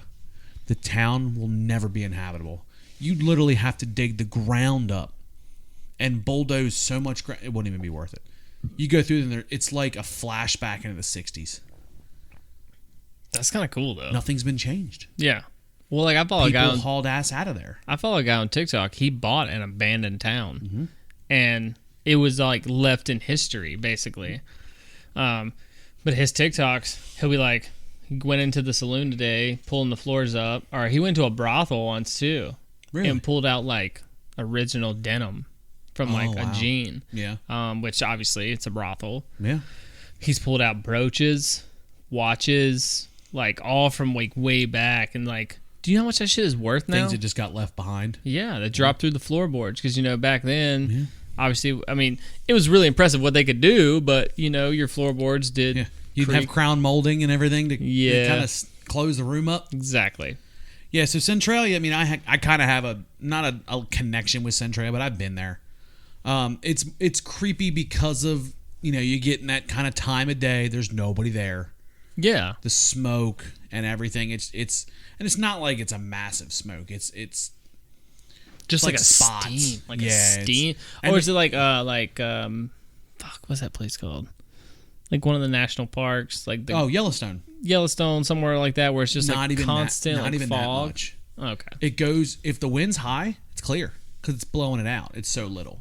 But if it's still, it could be a good bit of smoke. Yeah. So, like I said, it's a pretty cool deal. Next one, New Orleans. Ooh, Say yes. it. I know you want to say it. New Orleans, what? What? What's the state? Louisiana. There it is. Everybody love New Orleans, Louisiana. Nah, come on I down knew here to the you'd bayou. miss Huh? Get us some gators, yeah. New How Orleans. about them crow? How about them crow there, huh? Jesus. Shoot 'em, Elizabeth. Shoot 'em. I love that show. Such a good one. New Orleans may be known for its rowdy French Quarter and its festivities of Mardi Gras, but there's a darker side of this famed southern city too. For a solid scare headed to the Andrew Jackson Hotel near the French Market, the hotel is said to be haunted by the spirits of 5 little boys who perished there when a fire ripped through the building in 1778. Oh, man. 2 years after awesomeness happened. So let's start there. 1776. 5 boys. New Orleans is a very creepy town to start. A Well, lot of witchcraft and things kind of find their way in there. Yeah. I've never been to New Orleans, and it's on my list of places. I've never stayed in New Orleans. I've passed through Louisiana before, but it was always in a truck hauling ass through there. Yeah. I mean, that's one of them states you can be in at 10 o'clock in the morning, out by 4. I mean, you're hauling ass through there. It's not a lot of driving. But you always hear about Louisiana with voodoo and spirits and everything. And here's one of the biggest ones when a fire ripped through a building and 5 boys. This is a premier spot on the French Market where you see all the Mardi Gras and everything when the world's wide open. It's a pretty big spot. Another spooky pastime, voodoo. Pay homage to the city's voodoo queen and stop by the St. Louis Cemetery. Famed voodoo practitioner Marie Laveau said... Laveau, probably. Laveau? Is there an X at the end? No. Laveeau. That's why I said Laveau. That's Laveau. That's Laveau? That's Laveau. Okay. You can do it with the X or you can do it with the U. Okay. I just want to interrupt real quick because I know we talked about it on our live. I know this episode's much long after the live. Yeah. But we can talk about how tonight is the big playoff games for the Super Bowls. Yeah. For the Super Bowls. Yeah. For the Super Bowl. Just popped up. The fucking Bills are losing to Kansas City 21-9. No kidding. Getting already? ready. 21 seconds, ending the second. So literally, like, Damn, I had Buffalo too. that's all right. This is only the first half. 21-9. So you're hearing this much later on, but it's still an exciting time for us because Right now, that's what's going on. if you for don't us. know, me and Alex are huge football fans. Oh, yeah. So just wanted to shout that out to you since we talked about it on our live. So Voodoo Queen Marie Laveau, who died in 1881, is buried here. As well as, sorry, they smashed like 3 words together to make one. Basically, along with her pet snake, Zombie. She died with her pet snake, Oh, Zombie. she's buried with her pet snake. Like, wait, so my question would be... Hold on, let me finish this real quick. She's said to cast a curse on whoever walks by her grave. Laveau's sinister character You're struggling, was brother. recently brought back to life in the TV series American Horror Story. Angela Bassett played the High Priestess of Voodoo. Producer Albany, real quick, I know you're doing stuff. Do you watch American Horror Story? We have not. I do not. Okay, get the fuck out then. I don't need you. Okay. Marketing Manager Jordan, come join us, please. Producer Albany, go piss off small children or something. She's going to punch you in the fucking head. I actually haven't watched it either. I haven't watched... I don't watch American Horror Story. I mean, I It's too think... much for me. No, I think I would like to. I think a little more context from our marketing manager would probably help me. Yeah. Because, like, so my big thing was everybody blew it up about Lady Gaga. And I think that's why I won't I'm watch not a large fan of Lady Gaga. And, like, if it's all about Gaga, I don't give a fuck. She's only in 1 season. Okay, good. So the question, as far as like American Horror Story, Yep. is it actually accurate? I don't think so. I don't know. I don't know if it's based off of true events or not. I Like I don't say, think so. Are they piggybacking characters to build a character and then making their own story? No, the problem is each season's completely different. Yeah, it's like The about a characters different stay time. the same, but it's like So- they don't even the characters, like the actors are the same, but the characters are different people every time. So is American Horror Story actually like scary? Yeah. It is scary. I mean, it's So- pretty creepy. so how Not many- every season, but Okay, so how many episodes you would say per season? probably like 10. Probably 12, 10. yeah. And like is every single season like a connected season? You know what I'm saying? Like it's not. Apparently, we won't know how they're connected until it's all done. Well, no. What I'm saying is like so like the first season is that entire storyline lead up to a finale? Like do all those episodes consecutively Yes. run with each other, and then it Within the ends with a season, finale? yeah. Okay, so it's kind of like what's that fucking show? It's like some haunted hill house or some shit. Yeah, The Haunting of Hill House. Okay, so I watched a couple episodes of it, and like it begins with like the death of a person, and then she's like fucking what do you call it? She embalms bodies and shit. Oh, a mortician. But like a mortician, yeah. Oh. So like what you're saying, so it starts out and like that one season leads up because like what I was thinking American Horror Story was like episode 1. This ghost in this ship does this, and then episode 2 was like totally different, and then they just had different themes per season. No, it's each season has A storyline. plot, but each season has nothing to do with each season. So you can like watch season, like I personally only like every other season of American Horror Story. I'll watch them all, but I don't like them all. Yeah. What would you so say? Which season would you say was like the I scariest? like the one, the first season for sure. Was scary as fuck. Yeah, and then Hotel Cortez was a good one. It was creepy. That's the one with Lady Gaga. Like, y'all actually should give that a chance. No, I'm down to. But and you, then Too much for me. Jamie from Yellowstone is actually a murderer in American Horror so Story. what is the I've basis? seen What is like the basis of that show? Like I'm trying to understand. It's all stupid shit. It's a good show, but there's not really a plot. There's not a Are they rhyme. waiting to the end like you said, to really figure out how they're all connected. Connect it all, yeah. I mean, I don't really. Are there like entities and ghosts and shit like that, There's or is all it? kinds of things. No, because I remember the one episode I watched. The one lady had like powers. It was weird. One season there's like witches. Okay. The second season is like a psych ward, like a sane asylum. Ooh, I want to watch that one. The first season's the murder house. I think that the first season, hands down, is the best one. Isn't the one out in like 1984? But then there's also so there's like one that's like based off in like the 80s, and it has your like Scream kind of theme. But then they also have a season that's kind of like The Purge. Yeah. It was like the election season. So they're not all it's not all like horrors and like ghost, but like as in like scary shit that happens to this So world, it's definitely worth watching if you're into the paranormal and Yeah. things along those lines. But not every season's gonna have all paranormal. Okay, yeah. Yeah. Well, All right. go ahead. You're good. So what I brought you in for, Jordan, don't go anywhere. Did you watch this episode, this season, with the one we're talking about from New Orleans? Can you kind of shed light on what her character is? It says Laveau's sinister character was recently brought back to life by TV's American Horror Story. Was that like the head mistress? I feel like I watched one of this because there was one in New Orleans. Do you know anything about this? No, it's been a long time since I've watched that season. I mean, basically, from what I'm remembering, she's just the high one in charge, and she trains all the little witches into becoming witchier witches. She's just so it was kind the of main bitch in charge. It was kind of like an unsaid thing that this was in New Orleans and they're all witches, basically. Yeah. Okay.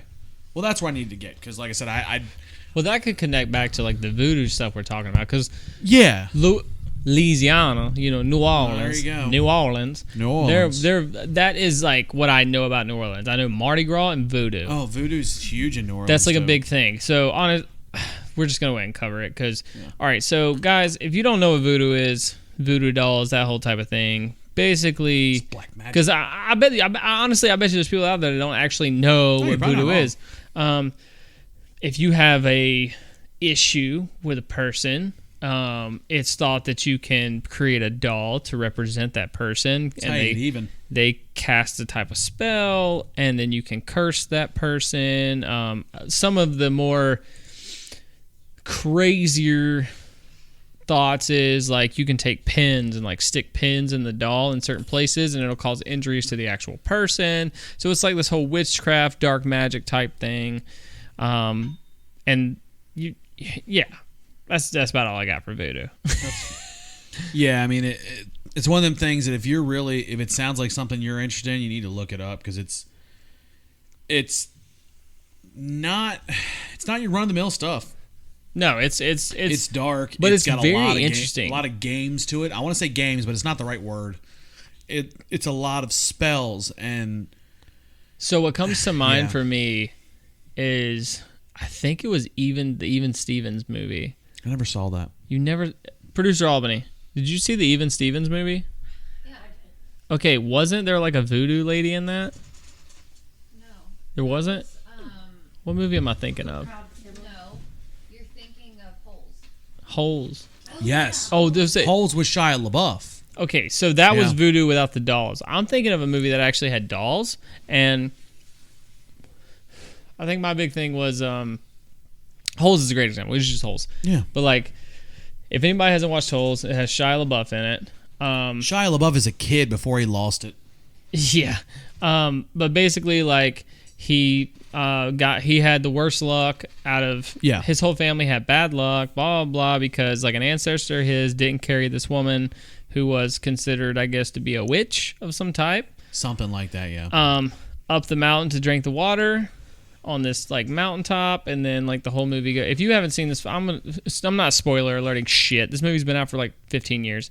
I haven't watched it in forever. But basically, his family has a cursed name because the word was never kept by an ancestor to carry her to the water hole.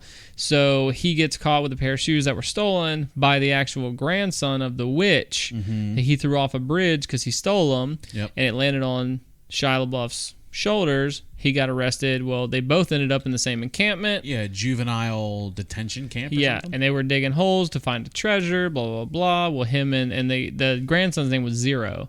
Yep. And they called him Zero. So he ended up like carrying them up to like they ran away from the camp, and everybody was like, you can't run away from the camp because it's in the desert, you'll fucking die. He ends up carrying Zero because he's about to like die, and finds this watering hole on top of this mountain, and then it all ends with like the curse is broken because Zero was the grandson of the witch, and Shia LaBeouf was the ancestor great grandson of the ancestor that broke the pact with said witch, and all their things are good. So that's sort of along the voodoo lines. Yeah, it's honestly your best option if you want to really get into voodoo and you don't know what it is. You need to really do some research on it because we are not experts on it. But it's super interesting. Oh, it's got its parts. So, moving on. Number 4, San Francisco, California. San Fran. I'll let you guess at what ends up on the list on this one, Billy. San Francisco is known for its brightly colored row houses, its dippy history, dippy history. Perfect weather. Weather's not really perfect there. The weather is perfect there. Okay, sure. It's literally like the at day 70. I landed there like 3 years ago, it was pouring ass raining. So. Okay, I'm talking about temperature wise. Oh, fuck them. I think it stays at like 70 all the time, and that's beautiful. Brightly colored row houses. It's hippy dippy history, and today an epicenter of the tech boom. But just off San Francisco's breathtaking coast is a more sinister relic. The infamous Alcatraz Federal Penitentiary on Alcatraz Island is just a ferry ride away from the mainland, which if you ever try to visit, don't think you're going to get into California or get into San Francisco, California, and like that day, book a tour.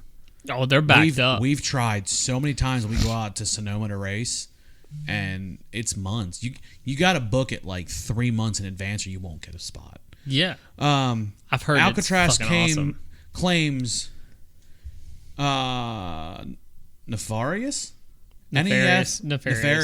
individuals. Sorry, I don't read well. Billy does.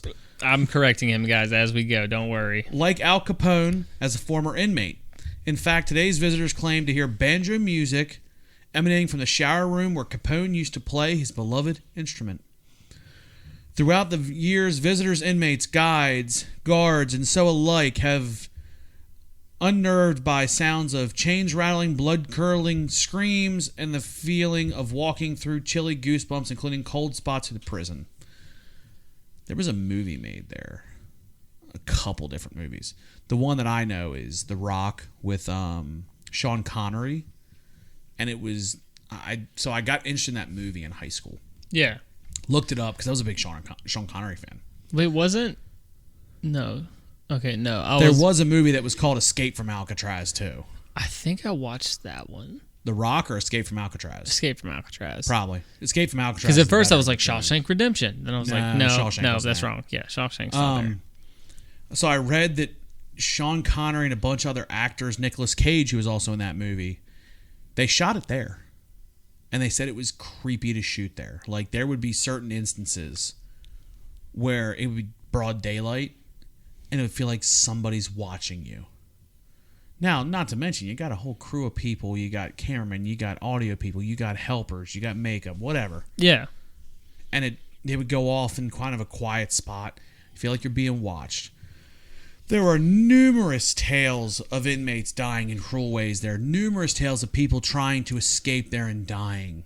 Yeah. And their souls being trapped in the island because it was one of those islands that it was impossible to escape from. And that was like the whole thing with Alcatraz. So Alcatraz was just like on this. They purposely put it on the island to be a maximum security prison. In shark-infested waters. Like, you are not supposed to be able to escape. And No. I believe like there's only been a recorded like 3 escapes. 2 or 3, yeah. Unfounded, because like 3 people escaped together and like no evidence was actually found that they made it. Never found proof they actually made it to the other side. There's been some speculation that like 2 of the 3 people that escaped ended up like back in San Fran and then ended up in Italy or some shit like that. But go ahead. So San Fran's, I mean, that's a pretty basic one. It was an easy kicker. That's going to be a big kicker on that one, just for the fact that you got a massive prison that's held the scum of scum for a long time. Big The names worst like Al of the Capone. worst. Like I said, maximum security prison. That was the original version of maximum security. Yeah. Put him out on a fucking island? Number 5, Adams, Tennessee. I don't know this one. Are you a fan of shaky camera storytelling and the substance of scary movies? The Blair Witch Project, maybe? Yes. Then visit Adams, Tennessee. It is a must. You know the Blair Witch Since- Project was fake, right? Yes. Okay, I'm just making sure. Yeah. Oh, you lost my spot. I'm sorry. Then a visit to Adams, Tennessee is a must since some spooky events in the town aspired in the film. I guess they probably filmed some of that. Yeah. In the early 1800s, a farmer named John Bell settled in Adams. The Bell family grew happy and prosperous on their Adams farm for a number of years. That is, until mysterious happenings started capturing their attention. Knocks on the windows, the sounds of chains being dragged through the house, and strange animal sightings become a daily occurrence. Fuck that. Eventually, the family began hearing ghostly voices. The disembodied voice identified itself as the ghost of Kate Batts, a former disgruntled neighbor of the Bells. The ghost of Kate tormented the farmer John's daughter, Betsy, relentlessly. Betsy reportedly had her hair pulled and was pinched, scratched, and hit by the ghost. You can still visit the haunted Bell cabin today if you dare. I dare. Now, that's something I dare. I didn't dig in real deep into, but it's a pretty haunted spot. I mean, if you're talking about having physical marks, because that always, we have a thing on the road, like when Paranormal Adventures did their live on Halloween a couple years ago. Yeah. We like to watch on the road. Yeah. We got a group of us. We watched it on Halloween. We were in Texas, and we enjoy watching it. So if that's something where you're showing marks, scratches, bruises, shit like that, drawing blood, that's you got something. Something's happening. So, Adams, Tennessee, again, one of the different ones. Here's one of the ones that's not going to surprise you. Salem, Massachusetts. I told you in the beginning. You asked me what came to mind, and it was... And Salem's one of the most renowned, and honestly, tourism runs Salem at this point. I've actually studied the Salem witch trials ridiculously in the last, 10 years of my life. Mm-hmm. No, probably the last 13, 14 years. Just because I did a lot of projects in high school on it. Mm-hmm. And then after that, we actually started watching the show called Salem. Mm-hmm.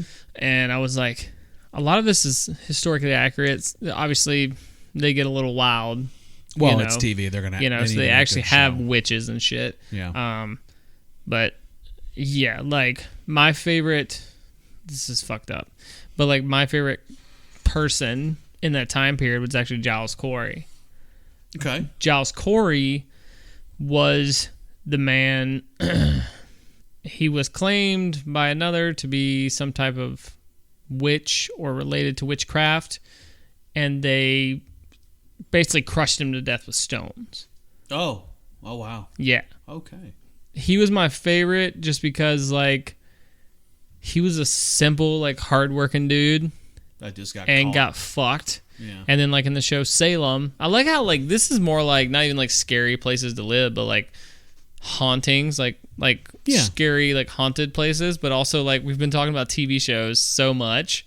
Well, of course, TV at this point, if it's got a good story with it, You're in probably it. a TV show. But I watched Salem and Giles Corey. His name is so relevant to that time that you can't have him in there. So they had Giles Corey in there, and his character in Salem, it was exactly what I pictured when I did all of my research long ago, and I was like, "Yep, favorite character." And it's he was actually a person, bro. He wasn't just a fucking character. Yeah. Sorry, go ahead. So, and again, you've done more studying on Salem than I have. So if things spark, let me know. Famous around the world for horrific Salem witch trials, the tiny northeast town just can't shed its witchy past. relive the hysteria to visit Gallow Hill Park. Now a baseball field and children's playground, this park's innocent veneer belies its haunting past. It was here in 1692 that the town of Salem hung 19 residents for suspected crime of witchery. Yeah, so what would happen is, so back in those times, hierarchy was everything. Mm-hmm. So they would have people, like, say you were a class below me. Mm-hmm. But you found yourself alone in my presence at some point, or I walked into the woods to go fishing and you followed me, and like one other person in your family watched you go and follow me. You come running back and you're like, they fucking blah blah blah, they were fucking doing witchcraft in the woods, like whatever. The hysteria of that, you could go up and say like blah blah blah, like this person was doing this. It was not, innocent until proven guilty. It was guilty until proven innocent. Yeah. And you could ultimately eliminate families to increase your hierarchy within the village or town. So this is why Salem doesn't bother me so much as far as like haunting. It would only be haunting, obviously, because of the deaths of those who aren't fucking witches. Yeah, the innocents that got caught in the net, basically. But Salem, first of all, let's talk about just the word Salem. Yep. It sounds haunting. Mm-hmm. Like I don't know if you know this, but you can actually go to a place in North Carolina called Old Salem.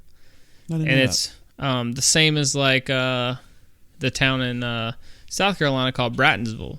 Okay. Basically, it's an entire town dedicated to the past, where they still hand churn butter, hand make shoes. So it's like the Renaissance Fair, but all year long. No, it's like we're here from. Yeah, it's like Amish, but it's like, but gotcha. it's not Amish. It's like, it's kind of like staged Amishism, or whatever.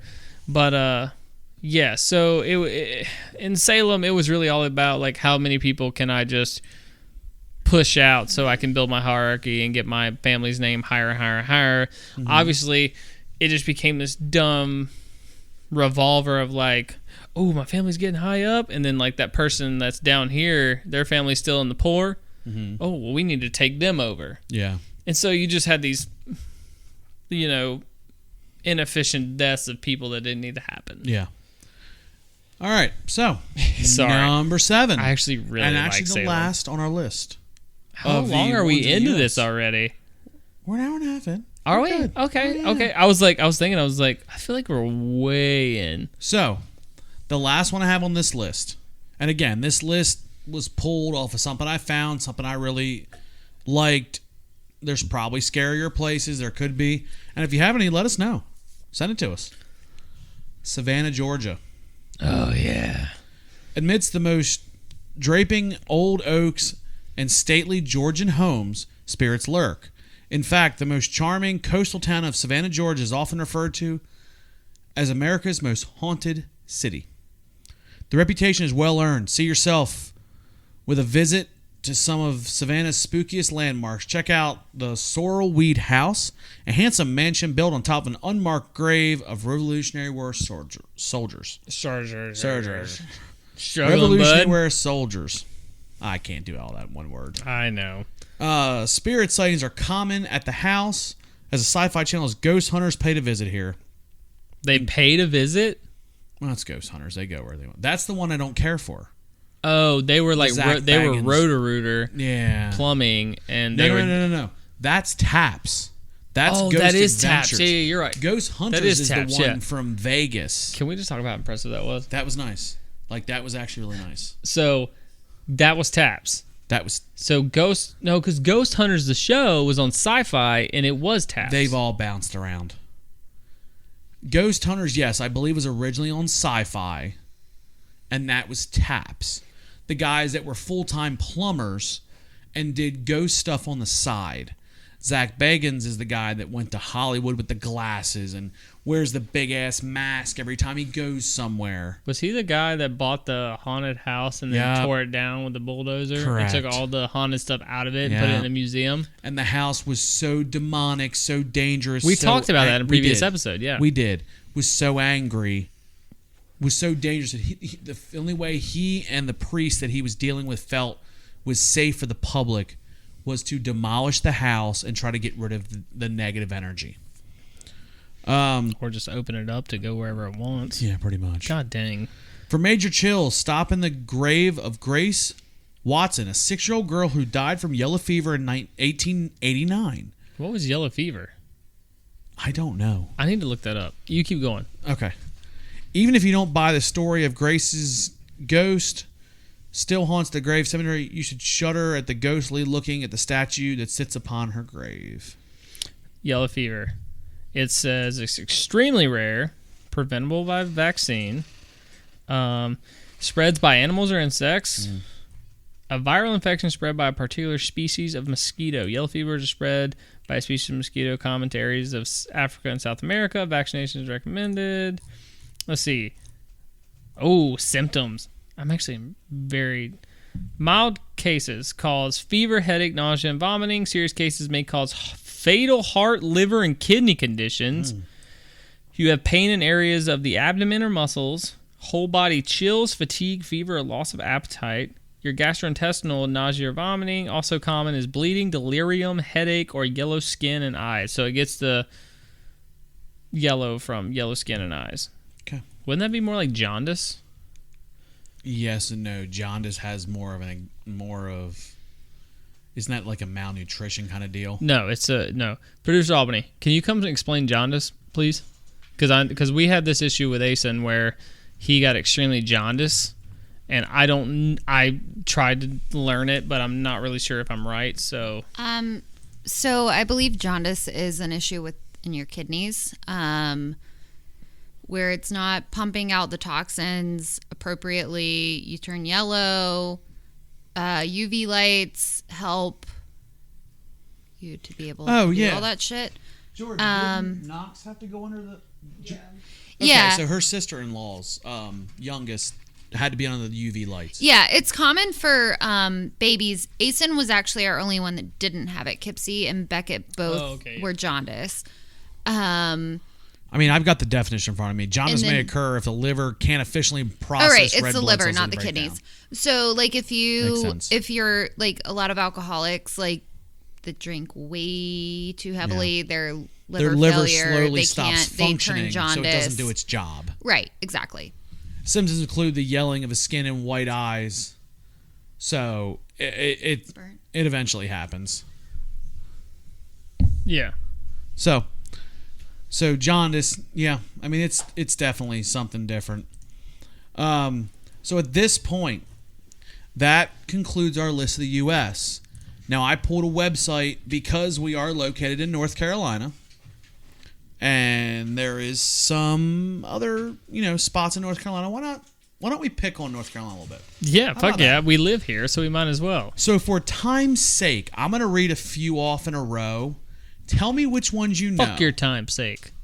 Give a shit. I don't want to drag it out too long. The first one I'm going to mention something about, I lied. The first one I'm going to mention something about. The other few I'm going to go through.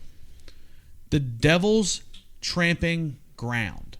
Do you know anything I've about actually heard in like a forest, and it's like a circle of like nothing grows there, and it's like there's always like a hot spot in the middle or some shit. that? The Devil's Tramping Ground is a 40-foot diameter circle with absence of life.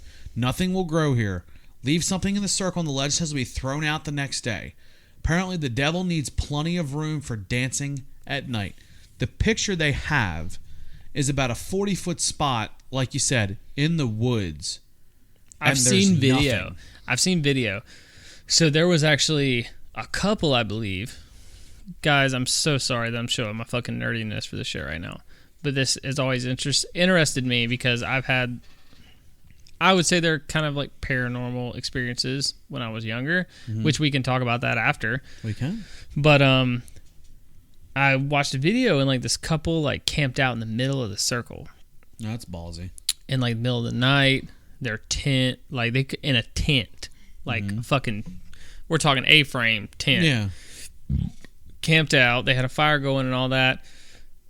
They woke up in the middle of the night to noises, like unusual, brutal noises, like around them. Yeah. And they got super scared. And I believe, it's been so long since I watched the video, I believe that they ended up like just taking off. Like they just... Oh, they got freaked out enough they were done with it? It got like, because the tent just started like fucking shaking and like they could hear shit being thrown, and it was like their food pan and their cooler like throwing out of the circle. Yeah. So it's like, it is like a thing. Okay. How many likes and comments do you want to go camp out in the Devil's Circle? Oh, that's not happening. Why? Million. A million. A million. You guys, you heard it. 500,000 likes, 500,000 comments. Yeah, exactly. Good and luck. we'll go camp out in the middle of the Devil's Circle, and we'll record it, and we'll do a podcast. Yeah, we'll set I'll drag a generator out there. It'll get yeeted. Yeah, exactly. Finally, yes, I added yeeted to this fucking podcast. I love it. The Brown Mountain Lights. I don't know that one. Okay. So give me facts. For over 100, sorry, it was. I'm gonna say that was a weird amount of silence. Whoever wrote this is trying to be like cute and kind of informative. Got you. For over 100 years, no one has been able to figure out what the Brown Mountain Lights are. Appearing after sunset, the lights change in color, size, and shape. Legends link the lights to ghost maidens searching for their loved ones after the Great Battle of Cherokee and Catawba. Well, that was creepy. That was very loud. What was that? He's going to get water. Oh, my son's going to get water. He yanked the door. I'm about to say he decided. Well, see, that's him though. Yeah, he does that. That's him. He slams doors and he opens doors loud. I don't know how do you open a door loud? He does though. Okay. So basically, there's lights in the mountains where there should not be any kind of light. There's a folklore behind it. The Great Dismal Swamp. Anything? I don't know anything about that. Spanning 112,000 acres along North Carolina's northern border, Great Dismal Swamp is so spooky and mysterious it inspired the Harriet Beach Stowe novel. Hold on. Marketing manager Jordan got something. Do you know about it? No, but I just want to chime in that Lake Norman is going to be on Lake Monsters. Shut the fuck up. Swear to God. What are they trying to pull out of it? Trash? The Lake Beer Norman cans? Monster. White Claw cans? No, Lake Norman Monster is actually a thing. It's a thing. Whole thing. It really is. Look here, you Pennsylvanian. You're in North Carolina now. So now you're I'm North so tired of Carolinian. hearing Mooresville's crack stories. It's like Norman. They ain't gonna find nothing. They ain't gonna find a damn thing. Okay. It's a lake. So can we make a deal if they do find something, then we go camp in the Devil's Circle? Sure. You drag that sumbitch out of the water, and it's actually something outside of White Claw cans, the Then regular size Better fish. yet. What? They pull it out of there, Yeah. and you have to, in one weekend, investigate an abandoned insane asylum. Oh, come on. I'll go with you. It's too much. You're going with me. The next night, Yeah. we drive however far the Devil's Circle is, and you camp out by yourself inside it. No. I'll camp out outside it. No. Yeah, I'm there. No. No, You're not getting me in this because you're playing too many games. You're acting like none of this shit's true. I'm playing too many games? Yeah, you're trying to get me to... You're acting like none of this shit could be true, but you're too scared to fucking do it. No, the Devil's Circle, I can believe. It's Lake Norman, because I've heard so many Mooresville You stories. should be happy to make a bet on that. Yeah, you should be fine to make a bet with it. Watch your On murder mystery. camera, shake on it. We're moving on. No, you shake on We're this moving shit. on. Fuck you, shake on it. We're moving on. No deal. No deal. You know what I'm gonna say? What?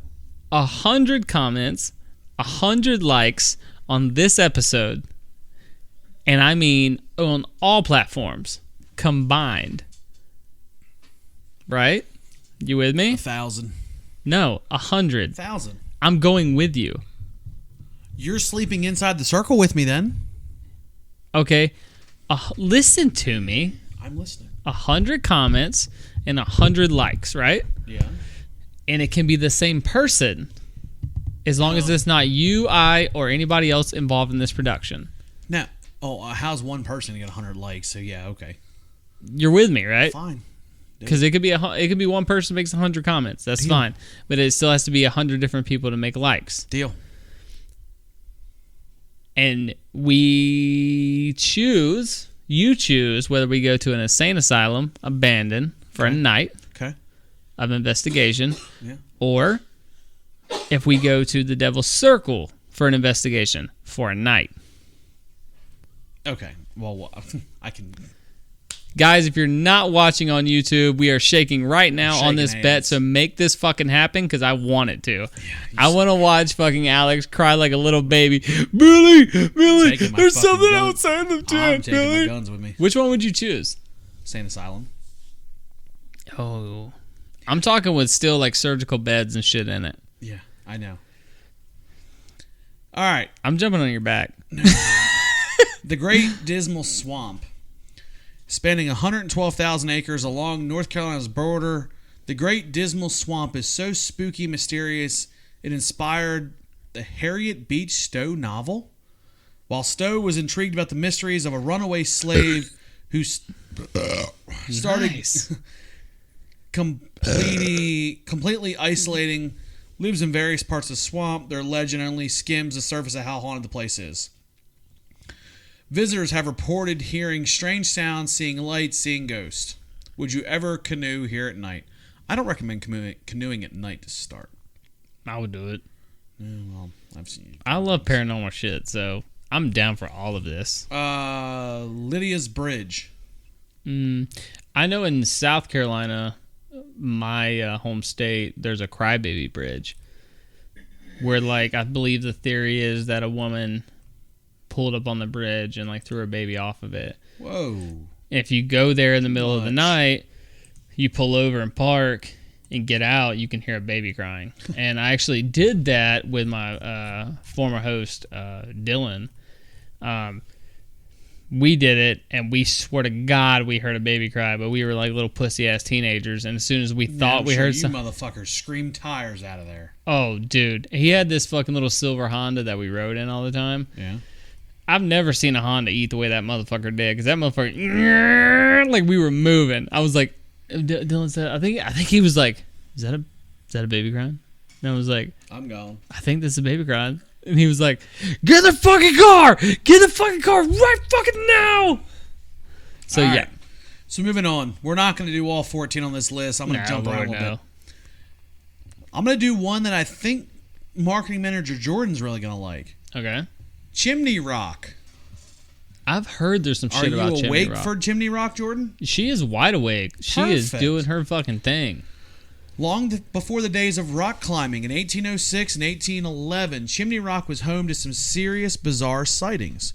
We are not only talking ghosts, we are talking tiny winged apparitions that ranged from the age of infant to adult and floated atop the rock, putting on a spectacle for 6 documented viewers who were completely in awe. After ascending back to heaven, a few years later in 1811, a battle was witnessed between men on winged horses. Winged horses. There's a name for horses with wings, isn't there? Yeah, there is. It's like a fucking I know Harry Potter had a name for it. Pegasus. Pegasus. It's like a Pegasus, There it is. yeah. I think Pegasus was like a specific horse, but Pegasus style horses, yes. The clashings metal were heard. Witnesses even restored to blaming time-space break, where they became witness to a not-so-distant Revolutionary War. Time travel, angels, winged horses. Chimney Rock is now a state park, but the several people noted the apparitions. So Chimney Rock's got a little... I mean, you've been to Chimney Rock, haven't you? Yeah. I've been to Chimney Rock. It's a pretty cool area. We went up there last year. I and love spent the some time. mountains in general. I love Oh, yeah. hiking, so anything along those lines is right up my fucking alley. All right. The Mako Lights.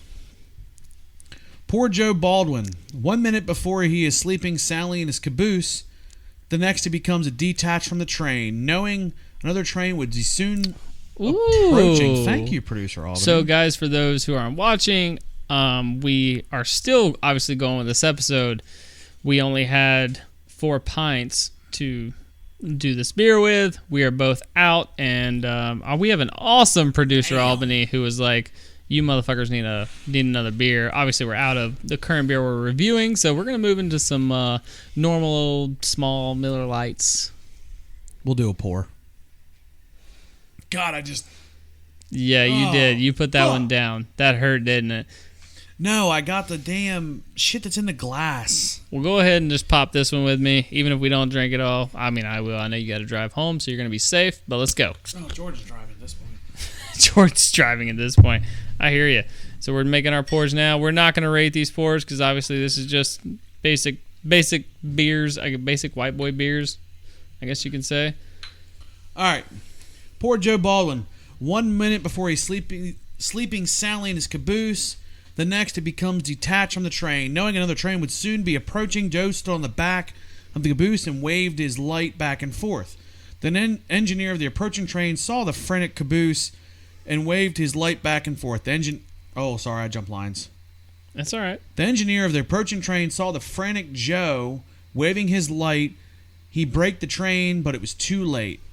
The pounds and pounds of steel were no longer matched for Joe. His head was decapitated, tumbling down the swamp and never be found again. The Mako Lights, thought to be ghost, Joe searched for his head, are real NC lights, although the waving lights were seen there for over 100 years. They have not been seen since 1977. Jesus. It remains a legend passed down through generations of native families. So basically, there's a train track there, and the picture the website has honestly looks like a security camera or an observation camera on the front of a train. Yeah. And you see lights like the back of an old-style caboose. And it's gotcha. Like you can see a light that's a pole for a train going through an area. Then you see these random lights just that shouldn't be there. So Yeah. Definitely an interesting story. Very. The last one I want to do, which is really famous in North Carolina, the Biltmore Pool. You gotta know the Biltmore. Correct. For anybody that doesn't live in North Carolina, has never been to the Biltmore Estate. It's an estate. It is an estate. That place, if you don't know what estate is a fucking compound. I have not been to Biltmore.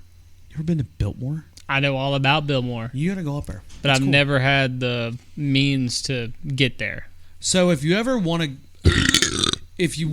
kind of get an idea what the Biltmore is, it's kind of like, think about the Queen and King's Castle in England. That's what it is. You drive in, there's this big ass front lawn, there's these big openings to get in. I've seen like the pictures and like I've heard like, personal accounts and stuff, and I'm like, I want to go to Biltmore so bad. And like back to fucking TV shows, like we just got done watching Bridgerton on Netflix, and like I was telling Albany, like for those who don't know, I'm a little bit of a theater buff. I was really big into theater in high school, which is why podcasting is so much fun for me, because it's like I get to do all of that, but I get to be myself in the meantime, which is awesome. And not be an actor. But like I was telling Albany, like while we were watching Bridgerton, because like I think we binged it in 2 days. Oh, really? She already watched it. It was only one season. They haven't released anything else, so we binge watched. She watched it by herself, and then she was like, you need to watch the show. And I was like, okay. But like I was telling her while we were watching, I was like, man, this setting, like these humongous, beautiful buildings, like the inside of these fucking castles, like I love all of that. And then like all of that ties back into Biltmore. Like Biltmore, from what I hear, is beautiful, and the pictures I see is beautiful. It's pretty fucking awesome. And I would love to take Albany there and go enjoy ourselves. So like I said, the Biltmore is like going to the King and Queen's Castle in England. Yeah. And seeing the American version of it. It was a very rich family. If you do the tour, they'll explain the whole Biltmore family, where the money came from. They've got the beautiful gardens, and they have an indoor pool in a mansion that was built in the 1800s. I mean, it's a beautiful estate. Yeah. They do a lot with it now to do tours. At Easter, they have all the flowers. At Christmas, they got Christmas everywhere. I mean, they do it right. From what I understand, the state owns it now. All the members are now deceased, and either one of them sold to the state, or everybody just died, and eventually the state took eminent domain and turned into a tourist attraction. I was like, don't tear it down because it's fucking beautiful. Yeah. It's a beautiful piece. I've been there. If you go, be prepared to walk a good bit because it is a good bit of walking. I have a picture of the Harley, if you remind me. You don't actually park in the front lawn. They have a parking lot. We rolled through on the Harleys, so I pulled over right in the dead nuts middle. Got off. Man's going, "What are you doing? What are you doing?" I'm taking a picture. Security's bitching. "You can't stop here." I said, "All right, well, fucking arrest me." Yeah, give me fucking 5 seconds. Write me a ticket. I would park my truck right there to take a picture. 5 or 6 pictures of the bike sitting in front of the bill. It's a pretty cool picture, and we were there in the. Maybe we can post it on the page. Yeah, if I can find that picture. So, haunted side, the Biltmore Pool, which is actually creepily in the basement of that house. That's probably very strange. Weight issue alone. George Vanderbilt decided at the age of 26 he wanted a vacation home in North Carolina mountains. So he built the largest privately owned home in America, which he and his wife Edith seemed to have never wanted to leave. The swimming pool is the most haunted room in the Biltmore estate, which he also apparently Edith threw some killer pool parties. Laughing, splashing, and yelling are frequently heard in this room. Also, it seems Edith still has a knack for gagging George in the afterlife. George would often retreat to his library before a big storm. The ghost has been spotted continuing to habit. Edith would summon George to one of her pool parties, and to this day she is still seen throwing some awesome parties for visitors. Guests have heard her calling George. The estate has been passed down through the family and eventually became open to the public. As North Carolina's wealthiest ghost, can you really blame him for never wanting to leave? While some of these are spooky, some are silly, and some are terrifying, there are no denying impressive amounts of legends here in the beloved haunted state. So, the Biltmore one is one of the ones that's a little different. It's not a haunting of fear. A lot of these, there was a gruesome more of murder. like a haunting of fun. Yeah, they literally love their house so much that they never wanted to leave. They haunt it, quote unquote, to this day, enjoying it. Yeah. You hear about these wouldn't you? Mental hospitals and these gruesome murders and bodies that were never picked up off of battlefields that haunt the area because of these horrific times. Yeah. This was a house they loved so much, never wanted to leave. And they're not going to leave. And this house, I mean, if you've ever been to it, it's thoroughly impressive. Yeah. I mean, you got 40 rooms or something in it. It's something stupid. Yeah. For that time, it's a beautiful house. So, on that note, Billy, we've talked about a lot of scary places. We have gone a lot. We usually do a review of the topic at this point. So I'm going to ask you, what is the scariest place and what is the most interesting place you'd want to visit? They can be two different. They can be the same. That's up to you. So for me, I really want to visit Salem, Massachusetts because I want to just experience that area with all the crazy, somewhat shadowed history because it is shadowed by like the witchcraft. It is. But I would like to experience that, and then man, it's difficult. I would say that prison. Yeah. What's it called? You want Alcatraz? Yes, Alcatraz. Yeah. Sorry, I'm a little intoxicated. You're welcome. But I would say Alcatraz, 100%. I would like to be the security guard who works that night because I've watched many videos of security guards talking about like lights flashing and doors shutting and there's no one there. Yeah. So for me, it would be those two places just because it has such a vibrant history. Mm-hmm. Third to that would be obviously Biltmore. Mm-hmm. But I want to visit Biltmore for many other reasons.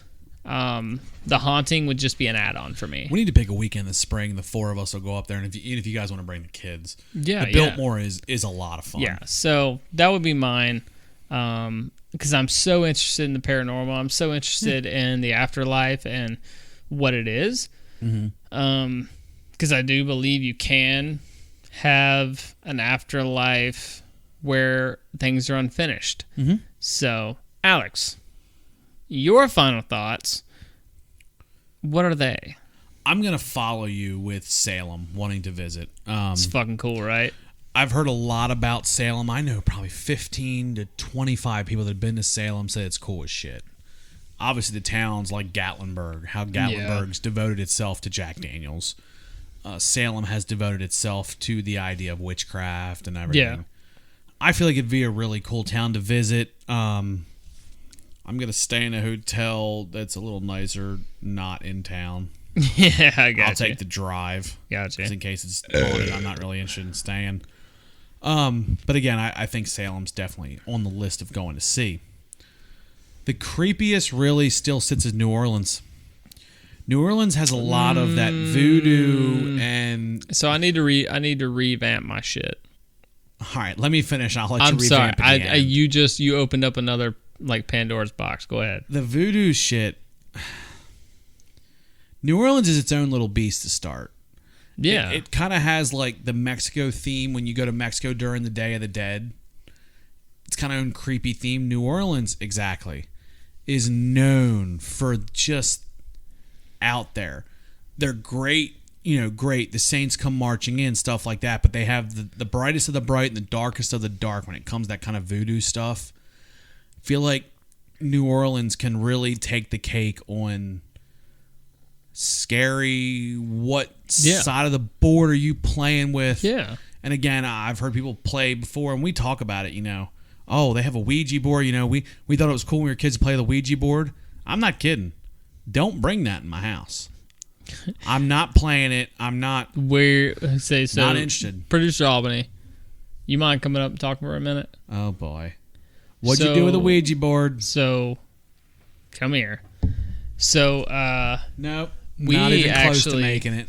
We actually did a Ouija board with a friend of ours. Where? Here? Not in this house. Okay, just making sure. We're going to get one. What? But no, you're not. We didn't do it in this house, but we did do it with a friend of ours. Yeah. And you want to tell them how it went? Which time? Which time? Within our neighborhood. Billy's grandpa found the board somehow. My grandfather's been dead for like 2 years. Yeah, I'm well aware of that. And this was like a year ago. Oh no! And Billy wasn't even touching. touching. Scream, dear. Oh, I'm sorry. Right here. I'm sorry. You're good. Billy wasn't even touching the board. He was like sitting out. And it was friggin' bizarre. But basically, like what happened is we were with our friend. We started doing the Ouija board thing. No. I was sitting out. No. My hands were not on, what's it called? The little fucking slider thing. My hand wasn't on it. There had been no discussion prior to us playing. No discussion. This person that we played with absolutely had no clue about anything to do with my family, her family, anything of the sort. It was like we were drunk one night. He told me he had a Ouija board, and I was like, let's go play. No, why would you say that, period? Why was that a good idea? Because it doesn't scare me. So we like started to like didn't make it. Him in Albany.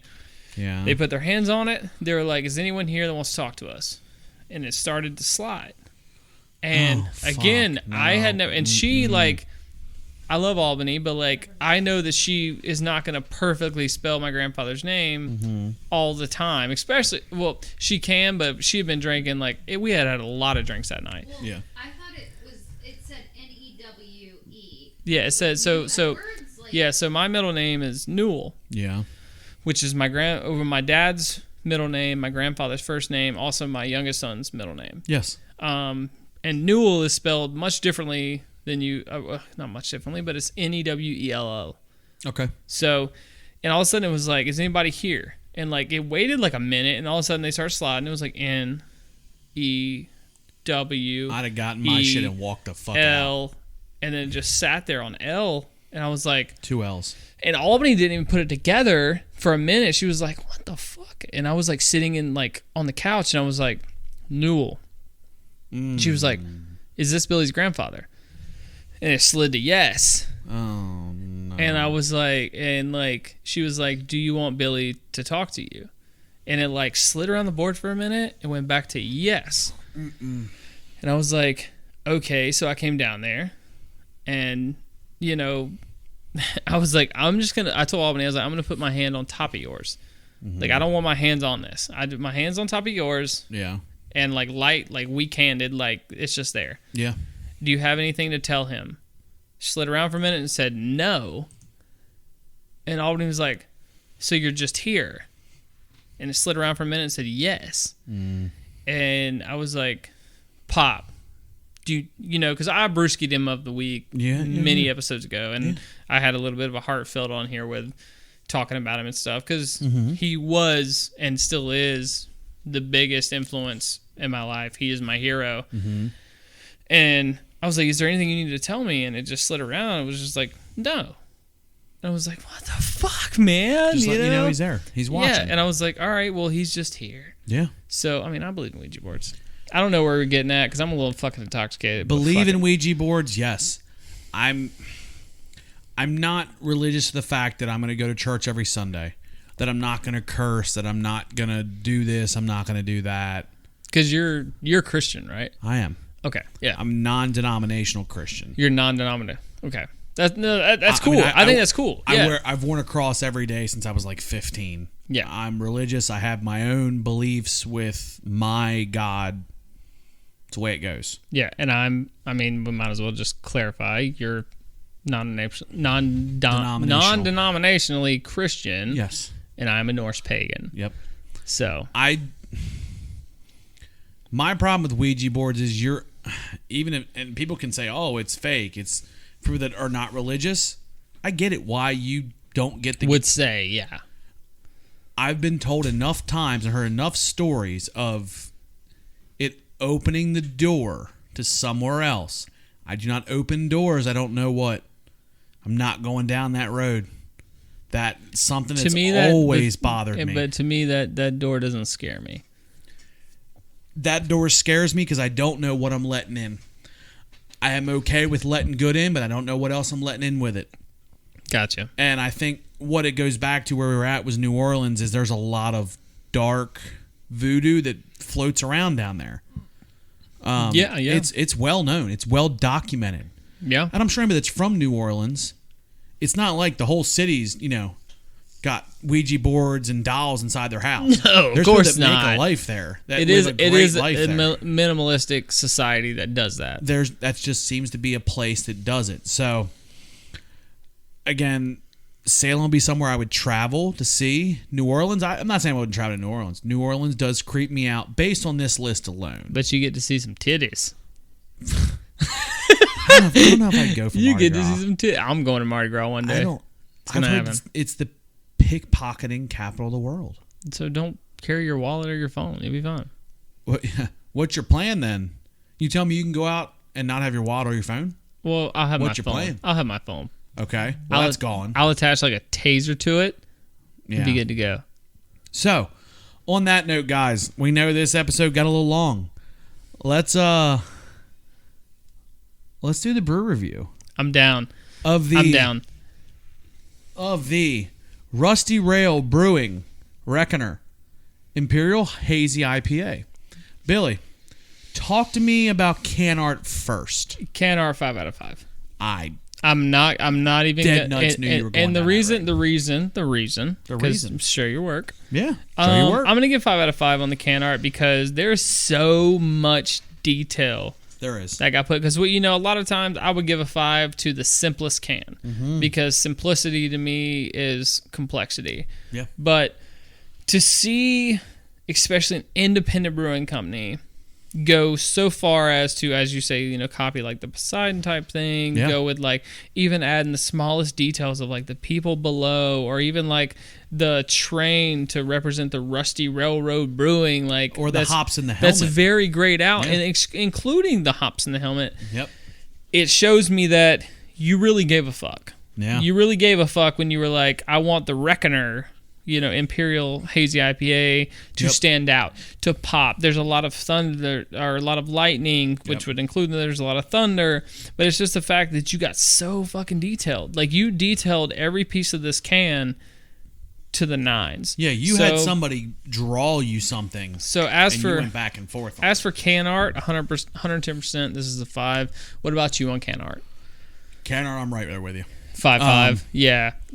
This was actually, of all the beers I pulled off, this was the first, because it was like, wow, that's bad.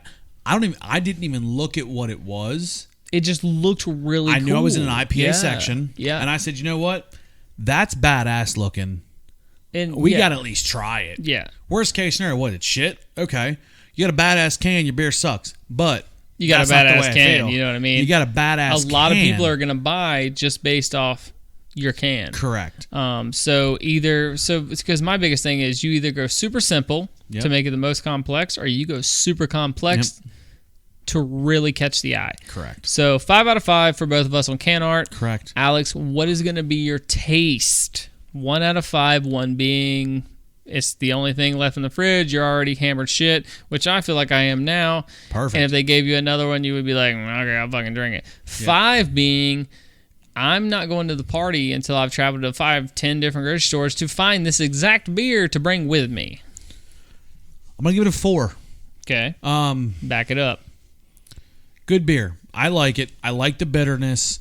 I think the 77 on the IBU, when it comes to bitterness, was right up the line. We cracked it, we poured it, and immediately you sipped it, and it was bitter. You talk a lot about temperature. The warmer it got, the more bitter it got, which I expected. The thing that drug it down from a 4.5 to a 4 was that last sip of when I got a whole bunch of the hazy stuff that floats around. Yeah. That about choked me. Gotcha. Which I'm sure when you talk to beer? What's the beer person that makes them? Connoisseur? I don't know. No, not connoisseur. Oh, a brewer? What's the A brew? brewmaster? Yes, a brewmaster. Thank you. They obviously you're not supposed to drink that. That's for flavor. Yeah. There was stuff left in my can. I drank it like a regular beer, and there was still left at about the bottom of the glass, and I drank that not knowing, and that was like having a baby arm reach out and grab me by the tongue. Yeah. Again, I'll give it a 4. Good beer. I'd drink it again if I saw it on a list somewhere. I was like, well, I had it before. I liked it. Why not? We'll give 1 or 2 of them a try. Gotcha. So, not a bad beer. So, 5 for me for can art, 4 for taste. Billy, you got a 5 on can art. What do you got for taste? Talk to me. 2.7. Really? Yeah. Just not digging it? I didn't like it off the head. Okay. It's not okay. So it's not that I didn't like it. It came off harsh. It did. The bitterness came off very harsh. It did. And then as the temperature changed, it just got harsher and harsher. And then, like, as you said, like at the end of that fucking can, it was just like, all right, so I'm swallowing a fucking taser. You know what I mean? Yeah. Like, it's just like fucking shit. So for me, that's about the best explanation I can give. Do you think the can matched the flavor, though?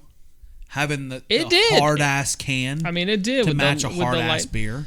I agree with that 100%, but I still think you could have somehow worked that smoothness in there and made it not so fucking harsh. If you're into really harsh, like, burn beers, then 100% go for it. That's just not me. So it's a 2.7 on taste and a 5 on can art, as Alex gave it a 5 on can art and a 4 on taste. Now, remember, it is an 8%. I'm very aware. I can feel it. I can fucking feel it. You know what the one thing that did surprise What? me? There's no explanation of flavor. There's nothing. There's really nothing, but that's okay. That's okay. That's all right. Alex, Yeah. you said that you had somebody you wanted to nominate for our honorable brewski of the week. I do. Dedicated fan of the program. We do this out of our own pocket, out of our own time. Everybody here works full-time jobs between you, myself, producer Albany, and marketing manager Jordan. We all work a lot of hours. I mean, today we shot 2 episodes trying to get ahead. I know everybody's getting tired. I've got my old roommate who has listened to this program since I came along. And the fact that I get texts from him on Fridays, sometimes on Thursdays, he's texting me about different things that he could help out with no prompt. I golfed with him yesterday. We've got to golf 2 weekends in a row, which is the most time we spent together since, working at the racetrack together and since we lived together. Living together, yeah. He's texting me about different things, different beers. He's got buddies he can get involved if he can. That's great. He loves the program. He gave us a great review on Apple. Well, shout his fucking name out. Michael Kellum will be our brewski of the week. Michael Kellum. I can say at some point we will need to have him on. He has asked to be a guest, which I think he could bring a lot to the program. I'm here for it. And I'm sure we'll get him on at some point. We'll have to obviously get the right episode at some point for him. Again, a huge fan of the program. He's becoming more and more of an asset to help us. He's well enough knowledge in the program to know that the blood orange that you drank that you still buy to this day. That I gave a 5 a long time ago too. Yes, sir. He's digging around for blood oranges he's had in the past to find another blood orange that you like. So shout out Callum. I like it. There ain't no dicking around on this one.